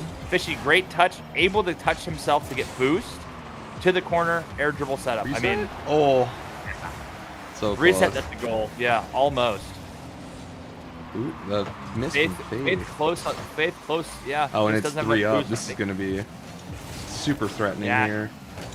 You hope that Avengers capitalizes there, but they ended up putting it in the corner. It's a very safe place for the ball. I like that play from Comp. Oh, somebody put that in. Yes, there you go. Yeah, and I will say, even in scrims, Comp is very good at that play. He scored it on me. I can remember it because it really annoys me. But he's very good at playing along the backboard and looking for bumps and like changing up that look, right? So we have 15 seconds here. Ooh. Comp with the ball, very dangerous. Can Matt help score? Ryan's there, shot a little bit wide. Might want to maybe take an extra touch there, put that on net, at least force a save, again, like I had said. Ooh, wait, hold up. Comp is there. I think that's a poor touch from IJLSA, allowing Comp to get a shot top of the crossbar. Looks like we might be going into OT here. Yeah, All OT, right. game 2. Let's get it.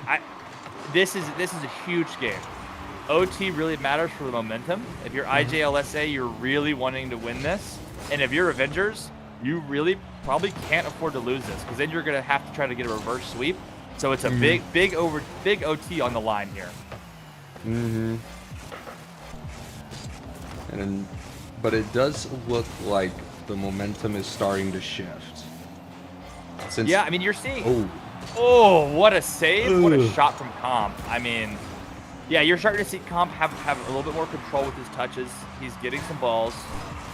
Matt, last back, jumping there, putting that in the corner. Not that great. Probably could have been a goal. That's that a good shot, I'm recovery from expecting that Riot. to be on. Yep. Ooh, no boost there. Matt but with the it's misread. all right. No second to follow that. Faith, one touch. Yep. Touch to the side. Comp's going to let right hit that. Very smart, letting his opponent hit the ball. Oh, Matt with the almost save. I think that was off the crossbar. It's like Ryan in the corner. On both sides. Ryan with the shot on. Riot's there to save it. Here comes Comp. Comp shot, yep. Send the house for that one. Yeah, all 3 committing, but I think some pros have said it. It's not a triple commit if you're on defense, right? You'd rather save it than let it go in your net. So, that lead is kind of nasty. I think he finds Ryan Fishy here. should have a... No, Ryan cuts the pass. Fishy, good 50. Matt in the corner, a little bit awkward. Look, and you can see just how far back Comp is playing there. He really doesn't want to lose his OT. He knows how much it means for the team, right? He's playing in that safe third man role. He's letting that ball come to him. Yep. Good 50 from Matt, but no one's there to follow it. Fishy stays on. Good corner read. Matt looking for Ryan block. Riot's there, come on, also Riot. playing deep, but That good. was This cool. is these are good third man positions from everybody, right? Playing just deep enough. Matt, good shot on. Ryan, controlled touch, not enough boost to follow it. Leaves it for Comp. Ooh. Great float from Fishy. Really good defense. Fishy's playing extremely well this game, I will say. I mean, he's impressed me a lot the past. I haven't played with him as much, but he's been very impressive the past couple weeks that I've scrimmed him. So I'm looking forward to seeing how he plays the rest of the season. You think that's recency bias from Qualls? Hey, I mean, he might be my teammate in quals. I mean, I don't know. We'll see. I'm an unbiased caster, okay? Oh no, I'm biased. I'm running parlays against my teams. I need, once we get affiliate back, which we will at some point soon. I think we just have to finish a month of streaming, and we hit like almost all the check boxes other than stream like 7 hours a month or something like that. That's the only one we miss generally, because we only stream when we're in league. I'll set up channel points and we can do some betting and stuff like that. And it'll be fun. That'll be fun. That'll be fun. And then I'm gonna end up DMing somebody when they throw my C tier betting game. Be like, I'll give you private coaching right now. You can't throw my betting again. I'll give you free coaching if you throw this game. Yeah, right. I'm gonna start the Chicago. I think it was the Black Sox back then when they were doing the betting, right? They changed it to the White Sox. Yeah, run a Ponzi scheme through Grindhouse channel points. Hey, everybody likes a little bit of gambling, Eric. Don't knock it. Let's see, Faith going off the backboard. Not enough boost to go across the map. He's gonna want to leave this. He chooses to hit it up to Comp. Comp with the good double. Fishy's there to read it. Go hit it to the corner. Yeah, Ryan really. I have noticed that about Ryan. He really likes to play ahead of the ball. Tries to buy his team time. Comping it over. Has that read. Oh, that's open. Oh, he wants that one back. Good bump. Oh, the team save. Comp has the last touch there. Saves it himself. Yeah, and I think that fits ball. What you said earlier about Ryan playing in front of the ball. I think that fits this team very well. With Comp, I think Comp is probably telling them to play up a little bit and be like, hey, trust me on the back line. Make the opportunities, create the possibilities. Play those first mans for me, and then you have Comp that plays just the best second and third you could ever hope for in the Grindhouse. He's a rock wall. Ooh, almost, but not quite. Close touch. Wow. Close touch in the box. We are 4 seconds away from a whole nother game of Rocket League. Yeah, and at this point it's been a long game, right? No! The own goal. The own goal after a whole extra Mateo. 5 minutes. Mateo, no. Not like this, bro. Probably the worst possible thing that could have happened if you're an Avengers fan, because like I had said, how much that matters for like momentum wise. To lose a 5-minute OT in that way is brutal. Oh yeah. And again, I want to highlight Fishy dropping almost 1,000 points. Jesus. 4 saves, 3 goals, right? Really being lights out. Again, if he can keep that up, right? Yep. We saw Comp start getting into it, right? But if they're able to keep up the pressure and really kind of try to capitalize on the mental lapse from Avengers here, we might see a sweep by IJLSA, which would be probably the craziest upset. That'd be insane. It would be incredible. It is fraud alert if you are Comp. Oh yeah. It is fraud alert. We got him on fraud watch if that's the case. But I mean, at the same time, that's such a comical error that I have a small feeling that they just laughed that off. Like, I know you want to take things seriously, but I could also see it going the other way and being like, all right, it doesn't get worse than this, boys. Let's ball out. We just lost a 5-minute OT. Yeah, it is one of those things that it might be where, hey, it depends on where the mental is, right, at that particular moment. Because sometimes you own goal with your friends and you laugh it off. Other times it makes you want to break a controller, right? And you log off for the day. So we'll see where they're at. So I want to see from the Avengers a good start. I want to see a good start, a strong start I want them to score the first goal here. If they don't, I'm very worried for how this game might go. Mm-hmm. So expect Comp to try to take charge, right? Expect him to demand the ball. Want these guys to leave it for him, like they're doing here, right? And then expect him. I want him to hit a couple shots, right? Do what he's known how to do. Oh, close shot from IGLSA, almost on the bump. Ryan with the save over to the corner. They're on not much boost. Can Comp deal with this? Hits it out middle. Nice pop. Matt backflips. What a shot from Ryan. I mean, pressure. you can't get much more top cheddar than that. So. Personally, in my experience of playing with Mateo, I do find that when he does make an own goal that's that egregious, he typically laughs those ones off.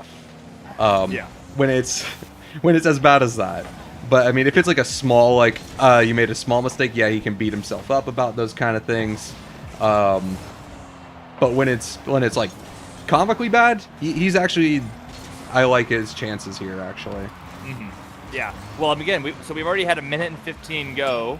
Woo. Yeah, comp with the shot off the bar. We really want to see the Avengers score, right? After that OT, that's hard. Riot with the touch to the corner. Comp's waiting. Comp with the center pass. Mateo! Making it back. And you know what? It looks like you might be right, Darty. It seems like you're able to kind of flush that off, right? Get ready for this next game, and maybe it was better that they own gold that way, right? Than if they were to actually lose, to an actual good play from IGLSA. Comp, here we go. Free look at the net. Faith has a good save. Comp's on not much boost. He's gonna look for a bump here. Yeah, because he knows that any touch there won't be good, so he leaves it. Matt touching it out to Faith. Comp backflips. Riot's gonna put that shot on. Oh, what the heck? Oh, it's just rolling in front of the net. Goodness gracious, as bodacious. How's that not a goal? Fishy doesn't want to commit there. He knows he's third man, right? So if he commits and there isn't a goal, then they're immediately conceding, right? So he's gonna play that a little bit passive. Especially when you're on game series point, you don't need to be as aggressive, right? Because you know that you have a little bit of room to work with. So that's probably why Fishy is thinking they're not going to dive in. Yep, and fair. Fishy looking for Riot. Great pass. And look, and so that is something that I really commend Fishy with that ability to say, hey, I know I can't dive here. I'm third, even though it's juicy. He doesn't dive, and then he sets up his team with a good pass, and then they score immediately after, right? So again. IGLSA playing extremely well. This is not the team that we have scrimmed and has lost all these scrims. This is a completely new IGLSA team. And the league should be worried. This team is good, right? This is going to throw up all these power rankings that we have. It's going to throw them all, like out the window. So the ratings don't matter. It's something to talk about while we're waiting for things to actually happen. Crash Cast does not know ball. Ooh. I said it. They're gonna catch I said it. You're gonna catch some heat for that. No ball. Double header today with Crash Cast episodes, by the way. In case you forgot, you have some very entertaining. Oh, comp. Wait. Comp 1v3. Oh my goodness! And that is the type of goal that you need to expect from Comp. Oh my goodness! That has been lacking in these games today. So this kind of goal is important. It shows that Comp is back. My goodness. I mean, hopefully they can use that momentum, push that at least to maybe this game, right? Yep. So we'll see. Yep. That's the comp that I've been since he was agreed to play in the league. I've been waiting for that kind of shot. Yeah. I mean, it is firepower, right? When you have that level of mechanics, that level of offense, it is good firepower. Ooh. Yeah, he's feeling himself after that. Yeah. Comp is doing it. He is feeling himself. He's back. A minute 12 left. Let's see if IGLSA can make anything. And they cannot. A kickoff goal. This that musty goal by Comp might have been the momentum shifter. At least it seems like for this game. So we'll see if IGLSA, like I said, can use this last minute of game as a timeout. Talk about what they need to change. Talk about what went well the first two games, and see if they can close out the series in game 4. It really feels like that Mateo and Comp are online right now. They're ready to play and they're playing well. Ryan's not playing bad by any means, but he's been quiet, which is a little uncharacteristic of him. I will say it is, also to note, Riot is on high ping, very late in the day, right? Like, he's on weird hours, right? And his play style is very demo and bump heavy. Yeah. And when those demos don't land, it might feel like he's not doing as much. Yeah. But even if you don't land the demo or the bump, if you're It's making him he's still jump applying out of pressure and position, doing stuff. he's there. So we'll I'm see just if saying- he's able to have some offensive power, right? And maybe some passing here. Oh my goodness, Well, what a pass. I mean, look at that. There's the pass. Look at that. You see it. There he is. I mean, this is, again, like I said, hopefully IGLSA goes back to the drawing board, is able to reset the mental. They still have match point for 2 more games, right? So it's not the end of the world, and or a series point for 2 more games. So we'll see there. But great game from Avengers. I'm worried. If I'm an IJLSA fan, I am worried. Oh, Comp yeah. is scoring good goals. Ryan Block is passing. Mateo's shooting. I'm worried. Oh, yeah. Even, the time on ball percent is starting to tell a story. Yeah, time on ball is a big tell, right? It's a big tell. Not to mention you have the goals, obviously, the assists, right? But we don't have it on here, but I would be also very interested to see the bumps, right, and demos, because I think that there would be quite a few, right? I think Ryan was actually disrupting a lot on the IGLSA side of the ball. Let me just throw that on there real quick, actually. Because I can do that. I'll have it up for the next game. I'm gonna take off passes given because it doesn't look like that's quite working. Yeah, but I will say, so while you're doing that, I mean, it looks like we have ourselves a series now, right?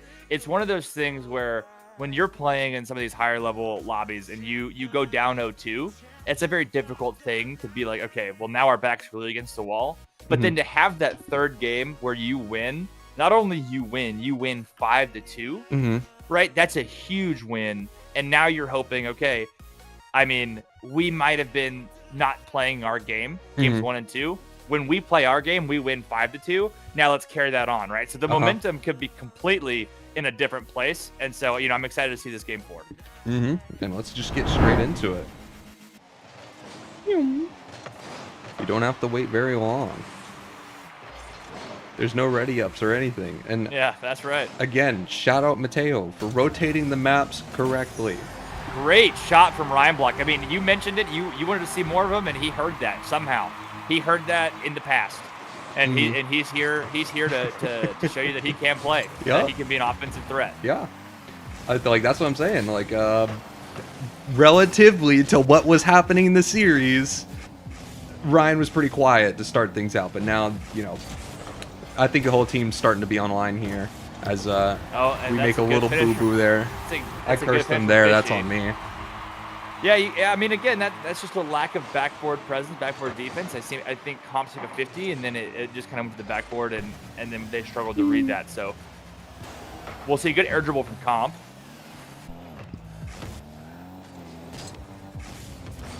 Ooh, good pop, good stay. Has to be bumped off. Matt taking that to the midfield. Comps there doesn't get the read, but it fakes out Fishy. So, I mean, we say all's fair, right? Yep. Call it even. Nobody hits the ball. Everybody goes home and gets boost. Yep. Good pass. Faith. I don't know if Matt got a touch on that. It looked like he might have, but I mean, that's a good goal. That was a good opportunity that they weren't able to capitalize on. That's a great touch from Matt to keep that possession there. It's to the backboard, looking for an opportunity, but not going to find it as Faith swats that way away to the midfield. Yep. Ooh, that's threatening, but good saves there from Ryan. Yeah, again, I mean, Matt playing the backboard.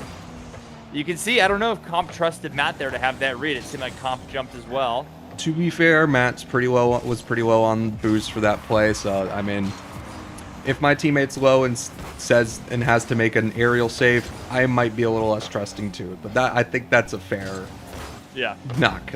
Because I feel like the comms are there. There's like not really been many double commits or anything like that. No, and that is something that's different with this game. I think on both sides, right? Than that B tier game where there was no double commits. A lot of these guys trust each other because they're like, hey, we're all about the same rank, right? Yeah. There's not much more, like they've all have several thousand hours. We're all playing a lot. Right, and we run scrims together, we run in-houses together, so it's like there is a community within this S tier where we trust each other, right? So there is going to be, I think, less double commits than we might see in other ones, just because there's less S tier players and we're all a little bit more closer knit. Faith with a good touch to the backboard. Riot backflips. He wasn't ready for that to come out. I think he thought it was going to drop straight down. Ryan to the corner. Going to take this slow. I like the slow play in the corner. Fishy does well. I don't know why Matt's rotating ball side, but that, he does that. It works. Comp's going to come in. Ryan touching that backwards. Matt also playing a little close. You might want to see them kind of spread out a little bit. It seems like they're getting, some of these balls are getting hit over their head, so you might want to see it come down. Comp good read, skimming it out. Face there looking for the skim himself. Thankfully, Riot's there to cover. Those skims are hard because it looks like they're going to hit it. It's close. You kind of have to respect it because they can get a lot of power real quick, right? And then if they fake it or they miss it like that, usually their team is there, right? So I don't mind those sidewall skims. Big shot. Good shot from Matt. Great shot from Riot, or great save from Riot. Excuse me. Should be an open net. Matt with a pinch save out. Comp with the read. Great save from Matt. And that's the trust that Comp kind of brings to the team. Yeah. Ooh, nice finish, Mateo. I mean, just shout out this Ryan block pass. I mean, he went to the ceiling, got the double, and then Matt, great finish, was able to hit kind of a bouncer over, and then it ended up going in the net. So good shot. Only a minute and 15 left. That goal is big. Big force. We haven't had as much offense this game as we have in the previous game. So I mean that could be, the goal that's needed for this to go to Game 5. We'll see if IGLSA can capitalize and get another goal here in the last minute. Oh, that's a great 1-2 pass to Comp. Oh my good, yeah. Just I mean, textbook. Now they're flowing. You can see this is the team that went like 18-5 in scrims, right? You can see how difficult it is to play. I mean, you have Comp who's a big threat, and then you have Mateo and Ryan who can really also come alive, and they can be enabled by Comp.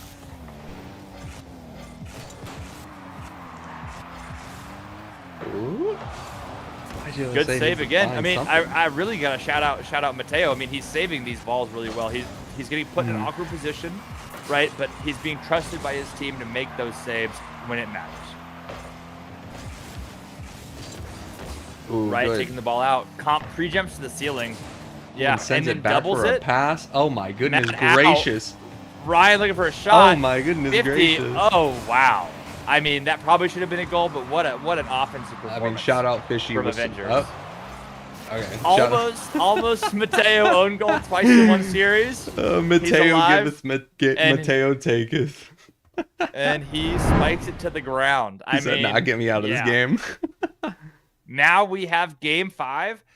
Did we have any reverse sweeps last week, or is this might be the first one of the season, actually? I mean, we said it. We put Comp on fraud alert, and now he's saying, he's gonna answer. Nah. Right? He said, no, I'm not the fraud. So we'll see, right? There you go. I added kills and deaths. Good, yeah. So it relatively even. Seems even on the demos. I will say though, it's even, but only because Fishy exists, right? Faith and Riot, 0 demos between them, and you can see on the Avengers side, there's one apiece, right? So you have everybody looking for bumps, everybody looking for demos. That's a big part of like how you rotate out. Is as first man, you kind of rotate through the play, look for a bump out, and if I'm seeing that Faith and Riot have 0. Are they rotating out and actually looking for those demos, or are they just saying, ball cam off, I'm going back to the corner, right? So we'll see how that goes into Game 5. But we had talked about momentum this whole series, and now all of the pressure that was on Comp and Mateo and Ryan, that is completely flipped. And that's now on Faith, Fishy, and Riot because, oh man, we need to not be the ones to get reverse swept. Getting reverse swept is a big deal, right? So it's like, hopefully now we're gonna have 3 chances to end the series. You have to take one of them, right? So all the pressure, I think, is now gonna be on IJLSA. Yeah.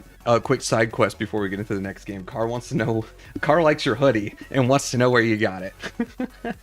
Bass Pro Shop Scar. Oh yeah. Is it one of the big ones? No, it's not. It's just a Carhartt normal hoodie, but it was cold. It was cold today. I was out running some errands, so No, love that. All right, perfect. Side quest over. We're getting into this game 5. We're going to Champions Field here, looking at a reverse sweep potential. I'm really excited. I mean, this is the first game I've seen on Champions Field here with reverse sweep potential, right? So a lot on the line for both these teams. The storyline being Avengers, the top dog so far. Can they stay on top? Can they start the season the way that the preseason and the scrims have been going? And then can IGLSA flip the narrative, right? Can they show that, hey, even though our scrims haven't been going the best, we're learning, we're improving, and we're here to, we're a force to be reckoned with, right? Oh, what a save. Great shot from Riot. Again, I mean, just great saves from Avengers.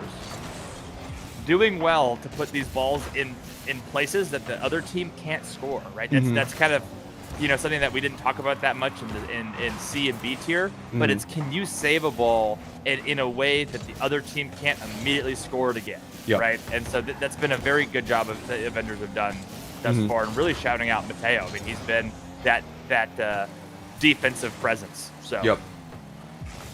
Yeah, and I think you brought it up earlier about how the storyline, at least for Avengers, is can they stay on top? Heavy is the crown. A lot of these guys want to beat this team. They have the target on their backs, and I know that they're going to put in the work to try and stay on top.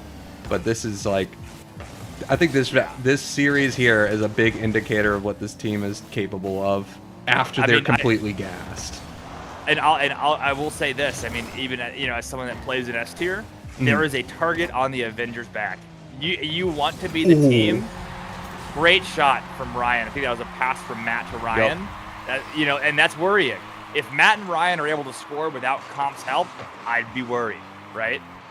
And then, but as I was saying, there is a big target. You want to be the team that brings down Comp, right? You want to be the team that says, hey, you were first overall, undoubted, undisputed, right?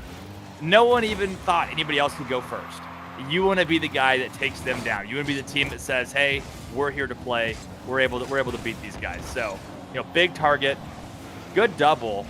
No one's there to follow it. Riot's going to take this ball out of his corner. Looking for a 50. Comp with the bump. Triple commit. Ryan with the touch. He wasn't able to score that. But again, now there's all this pressure from that triple commit. Comp takes time here. He's going to go to the ceiling. Very dangerous from Comp here. Good pass. Mateo's up. Ooh. Good shot. Like I said, when Comp gets to the ceiling, you gotta pray. You gotta pray. He is a scary guy on the ceiling, right? So you need to prevent him from getting there, because if he gets an uncontested ball to the ceiling, it's probably gonna go in your net. Very dangerous. A little under halfway through this game, Avengers are sitting kind of pretty. Yeah, I mean, it is reverse swept alert. We are on full alert. Comp has denied the fraud watch. That's been rescinded. We've taken that away, and now we're on reverse sweep alert. So we'll see. I mean, IGLSA, I expect them now in the second half of this game to play faster. They're going to make more mistakes. They're going to try to beat Avengers with speed. Oh my goodness, Comp, go crazy. I don't think it's going to happen. I think Comp's going to show them, hey, you think you're fast? I'll show you what fast is supposed to be like. So we'll see here. Ooh, that's aura. Faith with the good touch. Comp is the 50. Fishy beats. Trying to look for that double mid. Can't find it. Comp with a touch over. Matt looking for a skim. I mean, again, you're threatening, but then Comp's able to clear it. Not just clear it, he puts it on your side. He flips the field immediately. right? So it's very difficult to try to have sustained offense when comp's meeting you wherever you are. So we'll see. Faith Broke keeping I'm the not ball. gonna do that right just yet. We are finishing up. And great demo. Again, now they're opening it up with the demos. I sound like a broken record. I think I've said it every game, right? Every series so far. The team that bumps the most and demos the most is going to win. They're gonna have more opportunities. So that demo directly results in a goal, and much better challenge there, right? Comp to the ceiling, but Fishy was there immediately. So better second half play from IGLSA. I think they could feel their backs against the wall, really trying to keep this alive. Maybe even look for a Game 5 OT. So we'll see if they can pull it off. Comp, good touch to himself. Gonna look for a mid pass. Ooh. Riot's there. Good save. Here comes Faith has an air dribble over Matt, but Ryan. I don't know if you saw that. Ryan got a demo on the other half of the field. Reduces the pressure. Right. So great demo from Ryan. And it's just the last 20 seconds. This is do or die time for IGLSA. If you're IGLSA, you need to stay in their half. There is no more rotating all the way back for boost. You're playing on pads or nothing. Yep. If you see them go all the way back, Ooh, then that's a shot. mistake. Let's see. 50. This is the last chance. It's Riot 0 hits the ball up. seconds. Here we Faith go. is there. Pop One to touch, Riot. leaving it for Riot. No. No. The tragic. The reverse tragedy. sweep is complete, and you see Comp and the Avengers taking down IGLSA in what was surprisingly a really close game. Now, we talked about the storylines. We talked about what this means. This is a big game for Comp, Mateo, and Ryan. I think this is also a big game for Faith, Fishy, and Riot, because you come in not having the best results in scrims, and you're able to take, the dogs of S tier to Game 5, have them with their back against the wall, and it was just a couple of small mistakes. You couldn't seal the deal. I'd hold your heads high. That was a good series. Yep, 100%. All right.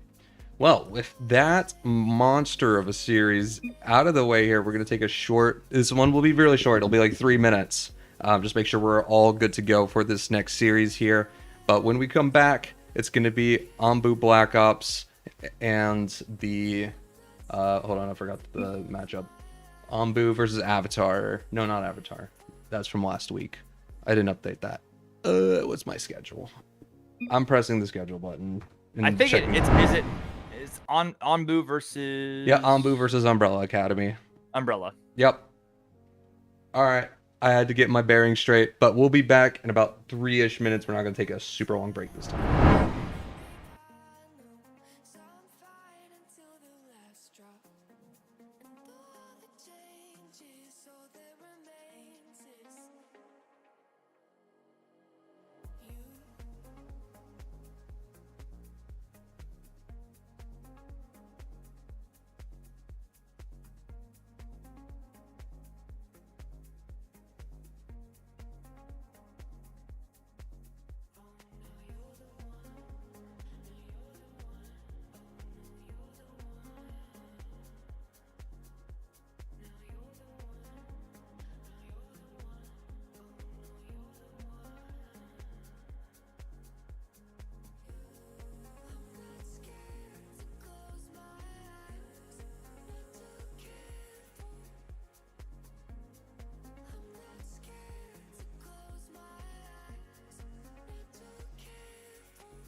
All right, welcome back. Thank you for the short break. We've gotten everything ready to go.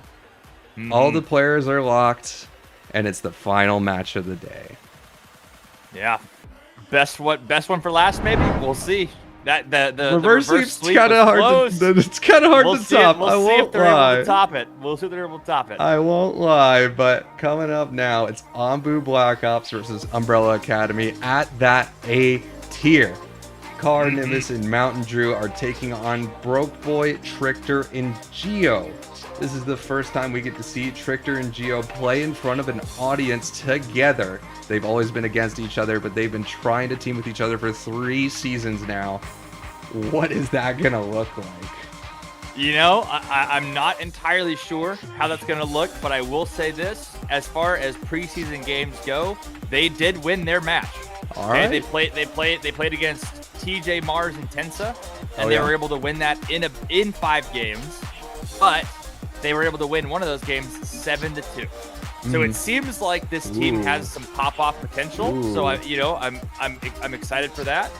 So we'll see if they're able to bring that, really out here. Oopsies. I forgot the series thing again.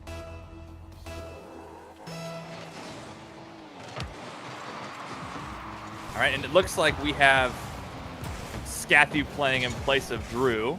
Uh-huh. And so we have Nimbus Car, Scathy playing Geo, Trickter, and Broke Boy. So I'm interested to see good first goal from Trickter. I mean, I had said it already. It seems like Trickter and Geo are already playing well. I am interested to see how Car plays. He has been subbing up in S tier for the past couple weeks with Mario being gone. And he's actually surprised me as someone that was able to hold his own in S tier. So I'm expecting him to be able to hold his own and play really well here today. Yeah, this is a good matchup to watch here because, like you said, Car's been subbing up. Scat has been playing really well in B tier as well. So I think he is going to be able to fill in that gap. So and Nimbus, for the tier, one of the most mechanical players in A tier. So if they can enable Nimbus to do what he does best, it's going to be a pretty good series for Ambu. But, having your normal lineup, like not playing with a sub, is always going to be better. So Umbrella Academy, I think definitely, especially with this early lead here, gonna be a little bit more. Oh, what a pass! Oh. And Nimbus is there for the follow. Again, Ooh. this is what I've seen from Car and S tier. He has that pop-off potential. He has the mechanics, right, to outplay. Right there, he outplayed 2, left the open net for Nimbus to follow through. So we'll really see. I think my player to watch is gonna be Scat. Can he really level up and play with the speed of this lobby?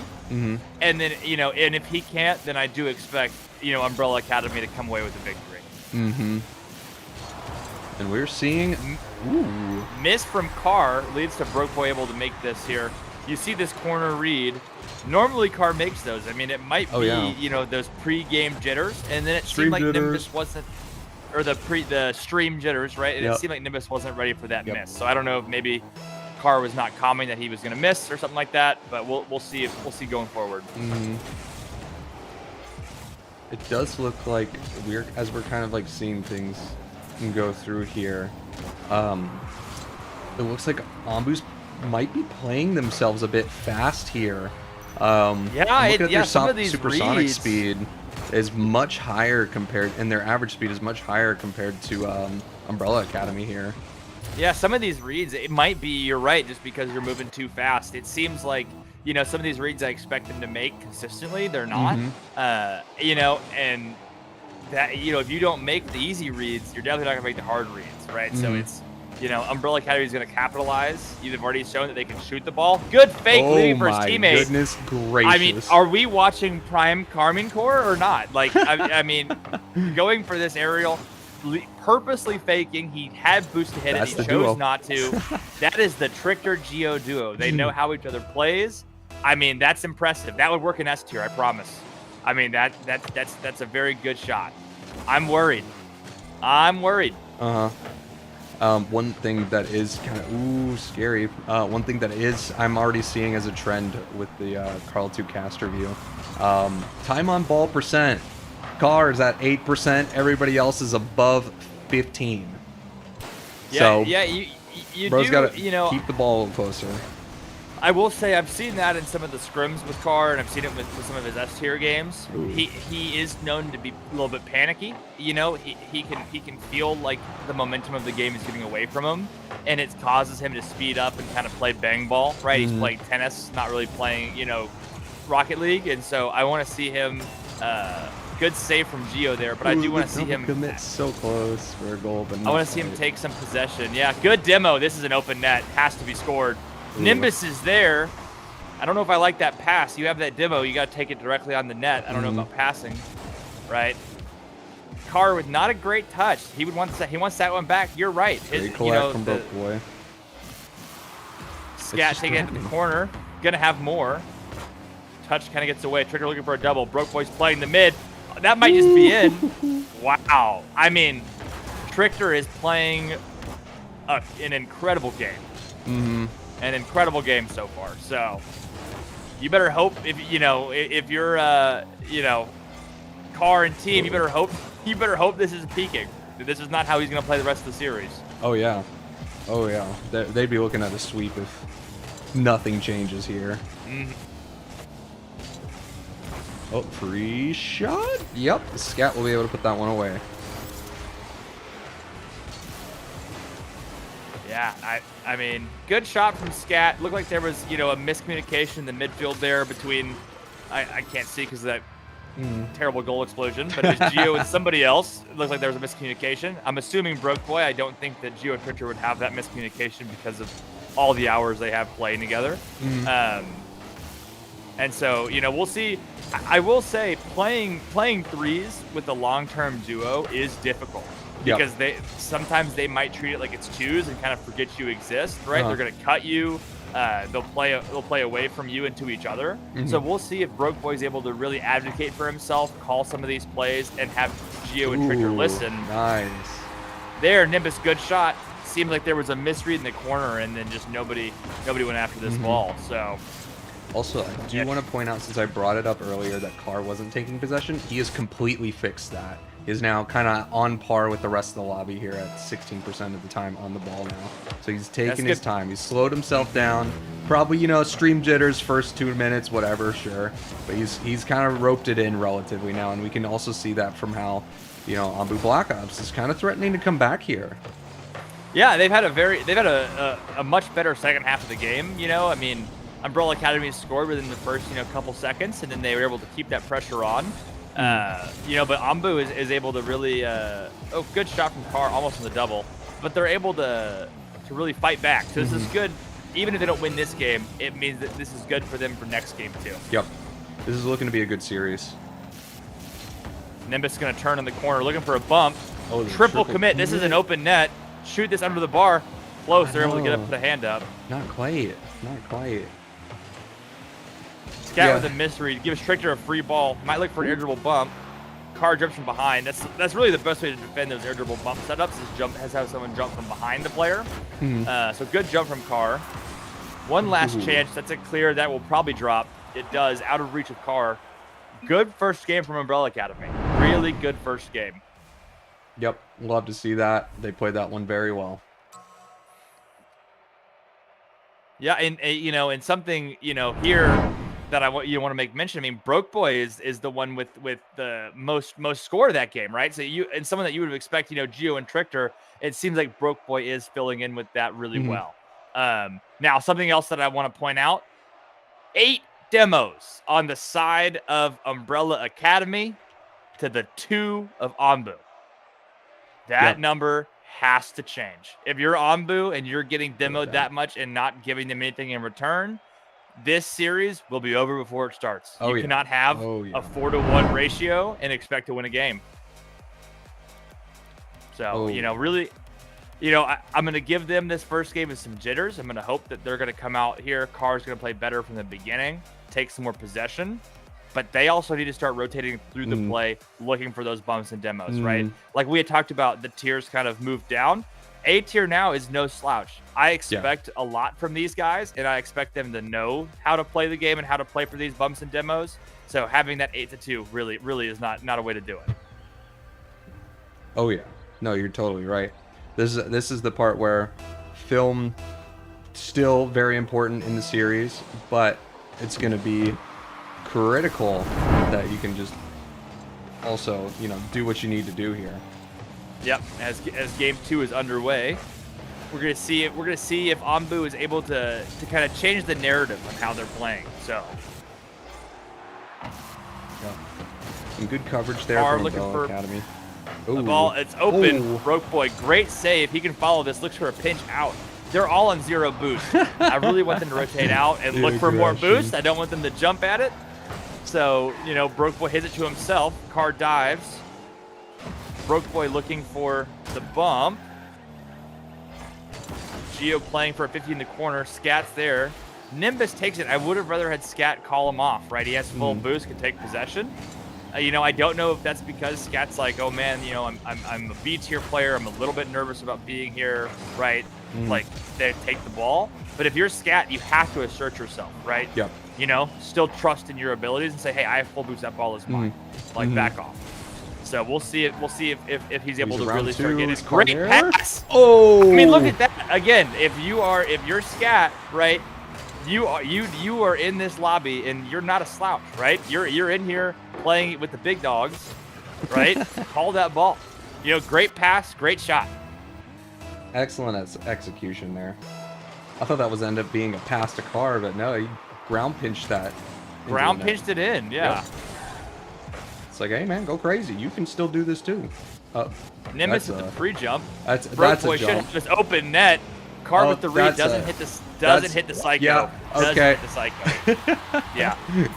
You know, I understand what Car's going for. He does have to jump here, but there is a time to go for the skim psychos that are like you're trying to score, and there's another time just to try to hit it to a corner, right? Much easier to do if you're just trying to make contact, and I think Car should have tried to go for the latter of the two. Yep, 100%. See Geo faking it down to Broke Boy. Broke Boy with the good shot on. Car wasn't ready for it. Scat gets 50'd. Going to that boost is good spawn for Nimbus. Going to the midfield here. Car should have the save. Double quit on the goal line. Hopefully Scat can recover. Ooh, Nimbus is on goal awkward. legs. That's unfortunate. I think that's a result I mean, of in that this double read,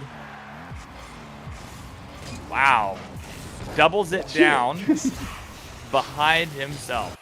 Unfortunate read from Nimbus. That is why I've been drilling it into my B tier players, my guys that I've been playing with. Like, hey, don't put it center. Whatever you do. Like, I don't care if it gets yucky on your touch and possession, but as long as it's not center, we're chilling. The corners are safe. Really, until you get to SSL, the corners are very hard to score from, right? You see comps doing a lot there, but anybody else, those corners are very safe. So when you're in doubt, throw it to the corner. You don't anything but putting it in front of your own net. Oh yeah, oh yeah. Making sure that you have someone there to cover the middle and then not putting it there. Yeah, a little double kick from Geo and Trichter is gonna give Anbu really a good setup, and then and great pass, great shot, and that all started because of a Geo and Trichter double commit. So, you know, something to keep a lookout here. They have all those 2 hours, but, you know, still double committing together, and that resulted in the goal there. Yeah, they're just changing up the narrative slightly, going from 2s to 3s. But if anybody can make, you know, a 3s team work with these players, it's Broke Boy. Broke Boy is a very dynamic player that can fit a lot of rosters here. Oh, ground pinch. Molly, Is he score that. reading that? Oh my pass! Oh my goodness! Oh, that was disgusting. What a wow! What a pass from Broke Boy. I mean, play of the day contender. I mean, what a play. All right. What a great pass. Somebody clip that for me. That's clip of the week. I mean, yeah, he's going up against Comps Musty, but I mean that certainly was something. I mean, yeah. Wow. I don't know. From a ground pinch, drop back pass Yeah. I don't think it gets better. You're right. You're right. I mean, that was a play. So now we're going to see, Umbrella Academy has all the momentum, right? That goal to take the lead. Wow. So we're going to see if Ambu's able to find something here. Ooh, Good shot. Bad pass. No. Oh, bad clear and scat. Again. Oh, no. The double commit on the backboard there. Broke Boy and Gio just kind of got caught on each other. Again, Scat has been playing this series extremely for well. For real. I mean, again, shout out Scat, really doing what he needs to do, being there for the follow-ups, not trying to do too much. Mm-hmm. I'm very impressed. Staying paid in his lane. Trictor's there, Trictor. double setup. Wow, pre-jump double tap. I mean, yeah. It's a highlight reel. He knew where it was. I mean, yeah, Umbrella Academy is clip farming. That's what they're doing right now. I mean, they're trying to one-up each other. Yeah, every they step are. of the way. Yeah, Trictor said, "Oh, Brookboy, you can pinch double. Well, I can just, get my double go in the net. Gio leaves that ball. Nimbus is bumping him. Wait, real awkward. That's actually 5-head. That Car, was a look at crazy his read. bump. Go back. Oh! Top Sneaks left. it in. Wow, Carr with a very difficult read there. I mean, again, I don't really know why Umbrella Academy let that ball get so close on the initial attack. I know Nimbus was bumping, but still, someone has to jump. Yep. In the words of T Bates, hand down, man down, right? So, hand down, man down. Good 50 from Trictor. Might be able to shoot this. Scat, great read. I'm very impressed with how he's playing the game. Trictor, open net from the bump in the back line. Darty, how many times have I said it? How many times have I said it? Demo in the back. All of a sudden, it's an open net. Yep. It's every time. It's every time. Yep. But wow, what an absolute shootout. Because, we had a car. Oh, no! Okay. Car. Carr forgot which color he was playing on for a second. He just, look, both of these teams just want to put it in the net. They don't care. Car. We need you to calm down, buddy. The other net. The other net, Carr. I was jokingly saying that Carr just wants to put it in the net. He doesn't care whose net it is. He just wants the ball to go in the net. That's his ideal version of Rocket League. But it's getting to be a little too much. That ended up being a little too accurate. Yeah, good fake from Scat. He's able to take possession. I don't know what he was trying to do there, but close. He's going to go all the way back for boost. Broke Boy's on the play. 10 boost. Going to look for a mid pass. Scat's awkward. All the bumps. Where's the Nimbus second? with a misread. Somebody send it, chat. Scat gets 50'd. Oh, Car gets dunked. That's going in. Oh, what a save from Scat. I mean, they have 10 seconds left. No boost, no possession. This might be the game for Umbrella Academy. Going to get put on series points. Oh, man, that could have been a good opportunity. I mean, again, Umbrella Academy seems like they're just playing the cleaner Rocket League, and they're playing the peakier Rocket League, right? Yeah. They're hitting the shots. Yeah. So it's that is I'm worried, right? I'm worried if I'm Ambu. This has not been a good series. This has been better in terms of the demo, right? You see that it was 3 demos to 2, which is a better ratio than 8 to 2. Yep. But you're still letting Umbrella Academy hit double taps on you, ground pinches, beat you in the midfield, have all that time on the ball, right?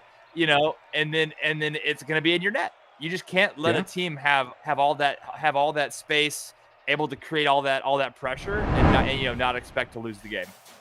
Yeah, they just had a much more effective use of their time in the Umbrella Academy. Every time that they got the ball, they were doing something with it. It wasn't just sending it away. Oh no, I don't know if I have enough time. Yep. I was too busy thinking. Is the lobby crashing? I don't know. My Rocket League crashed. That's what happens. Okay. All right, perfect. I'll get my map change anyways, probably. If they're still in that lobby, they can tell them to either leave it or, yeah. I'll get to remake it and fix the boo-boo. This is great. Yep, we're leaving the lobby. Fantastic. So some technical difficulties. Rocket League is a very well programmed game with no problems. No spaghetti code in there at all. All right, perfect. Slide me that party leader.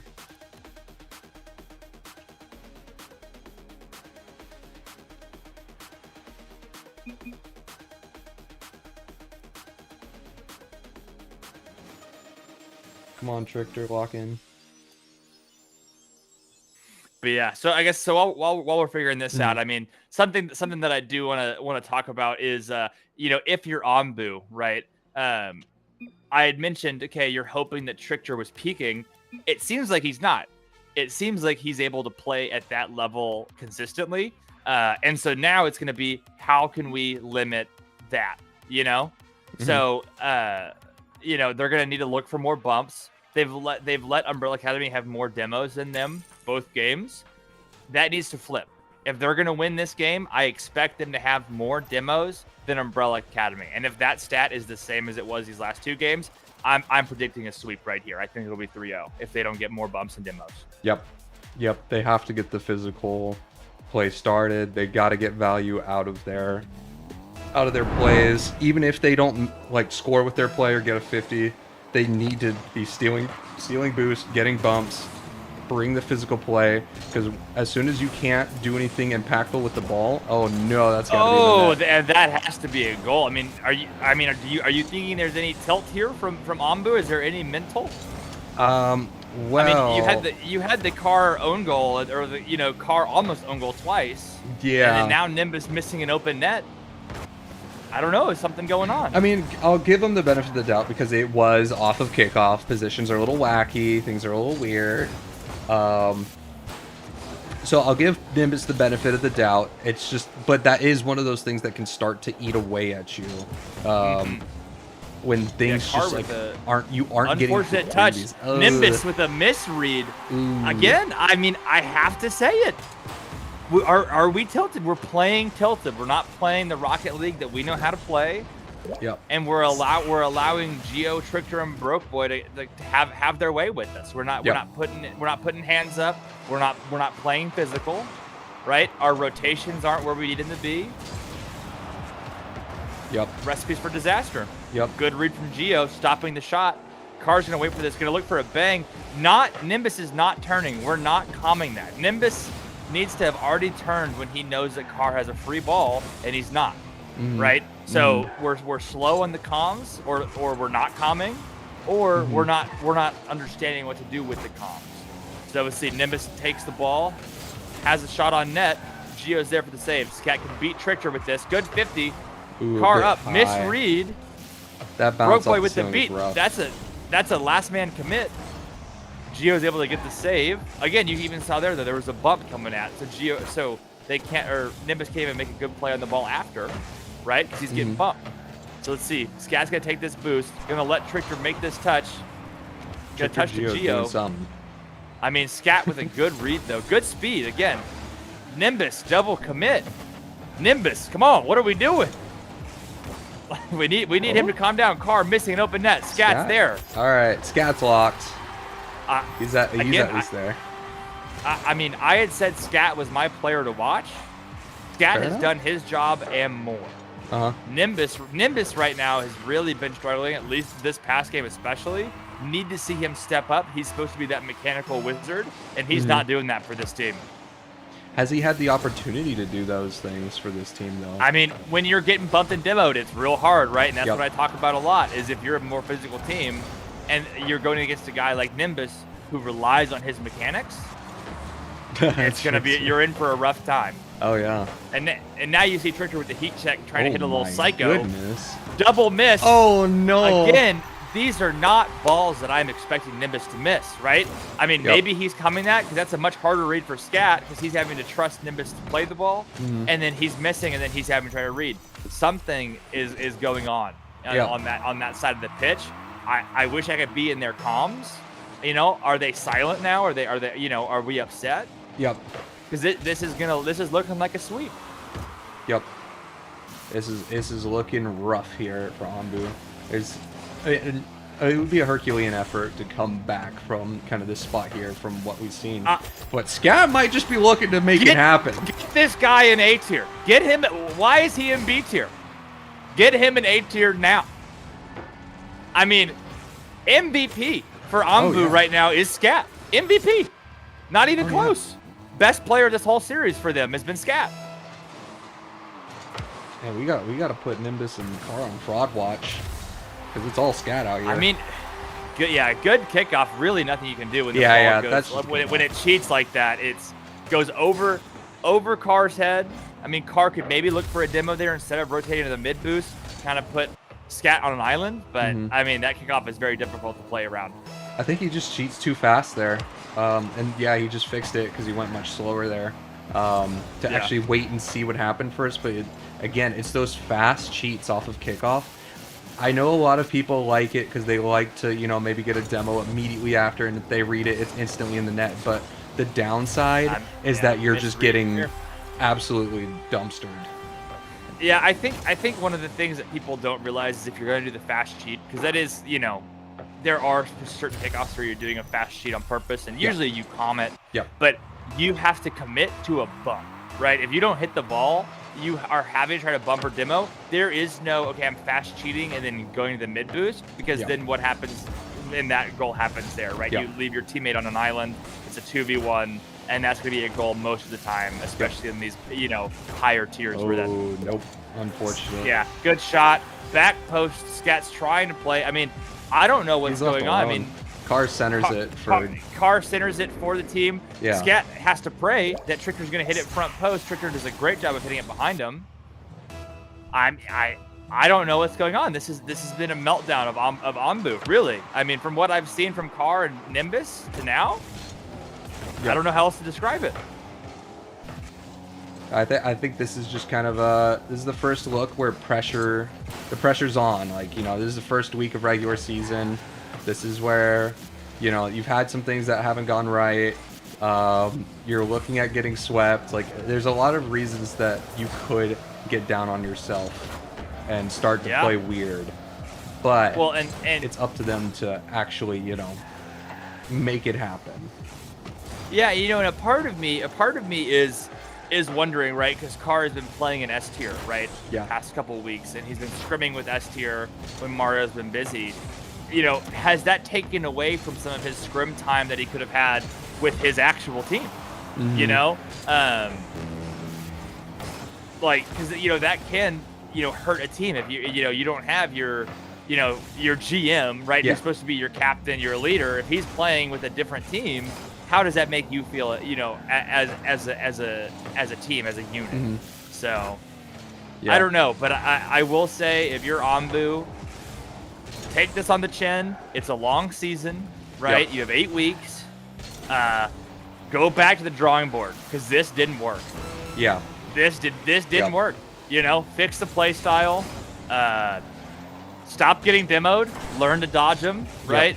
Use your right thumb. Swivel that camera around a little bit. People don't do it because it's like, oh, you know, everyone thinks like ball cam, car cam. Yeah. You know, that's another open net miss. It should be 6-2. But yeah, use that right thumb, swivel it around, look for those demos, play around them, and then maybe get some yourself. Right. But yeah, this is going back to the drawing board for sure. Well played by Umbrella to make it happen. Yeah, Umbrella completes the sweep in devastating fashion. What a game from Umbrella. I mean, looking like they could compete with S tier is what that game looked like. Yeah, not much else to say. Like, I mean, I could point it out again. 4 demos to 1 by Umbrella Academy. That is the story of the series, right? Umbrella Academy was the more physical, right? They had the more time on ball, and that alone is gonna lead to the goals. Yep. So, yeah, just a great series from Umbrella Academy, and Ambu has a lot to work on. Yep. I think that S tier, all those S tier games probably had an effect of Cars overplaying himself a little bit too much. I think he can reel it back in and, reshape, go back to the drawing board like you said, and we'll see him back again. Yeah, well, I mean, again, like I said, long season. Yes, that's gonna be a tough pill to swallow. Yeah, that's gonna hurt for probably the rest of the day, maybe a couple days, right? But once we get past that, full week of prep, hit the scrims hard, work on the play style, right? Talk with Shandy, Mario, right? Talk with whatever coach they have. Try to figure out a different play style, one that actually capitalizes on their strengths, because them getting bumped and demoed out. If I'm any other team in A tier, I saw that. I know what I'm doing, right? I know my game plan. That team, yeah. So, yeah, we'll see what happens for the remainder of the season. I'm excited to see them in the future. Hopefully, they'll look better than they did today. Yep, 100%. And before we go, we'll go ahead and recap what went down today. So today we started off with Black Bulls or Demon Slayer Corp in that C tier, a 3-1 for Demon Slayer. Not a gentleman's, but that was still a good, solid showing there from Road to Bronze and Abacus specifically, going a bit crazy. Then following them up was Team Avatar versus Powerpuff Girls in that B tier. That was a replay, so we got that one ahead of time. Avatar did gentlemen's Powerpuff Girls, with Powerpuff Girls taking that game 1, and then Avatar following up with that nice little sweep as the momentum kind of just swung the other way. And then Fraud Alert was dodged as Avengers versus IJLSA happens, and a 3-2 reverse sweep, the first reverse sweep of the actual season, where Comp, Mateo, and Ryan Block were able to take down Faith Fishy and Riot.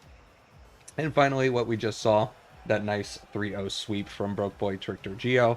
They got to be super happy with themselves there and Umbrella Academy. Trickster and Geo finally getting to play together, and you know what? They put on a show for us. It was great. Yep. But yeah, that's all we got here for this week of Grindhouse 3v3 League. We'll be back next week with your week 2 matches. So we'll see y'all. Thank you for joining me today, Parker. Appreciate having you on. Thank you for having me. Yeah, it was great. Perfect. And we will catch you all next week.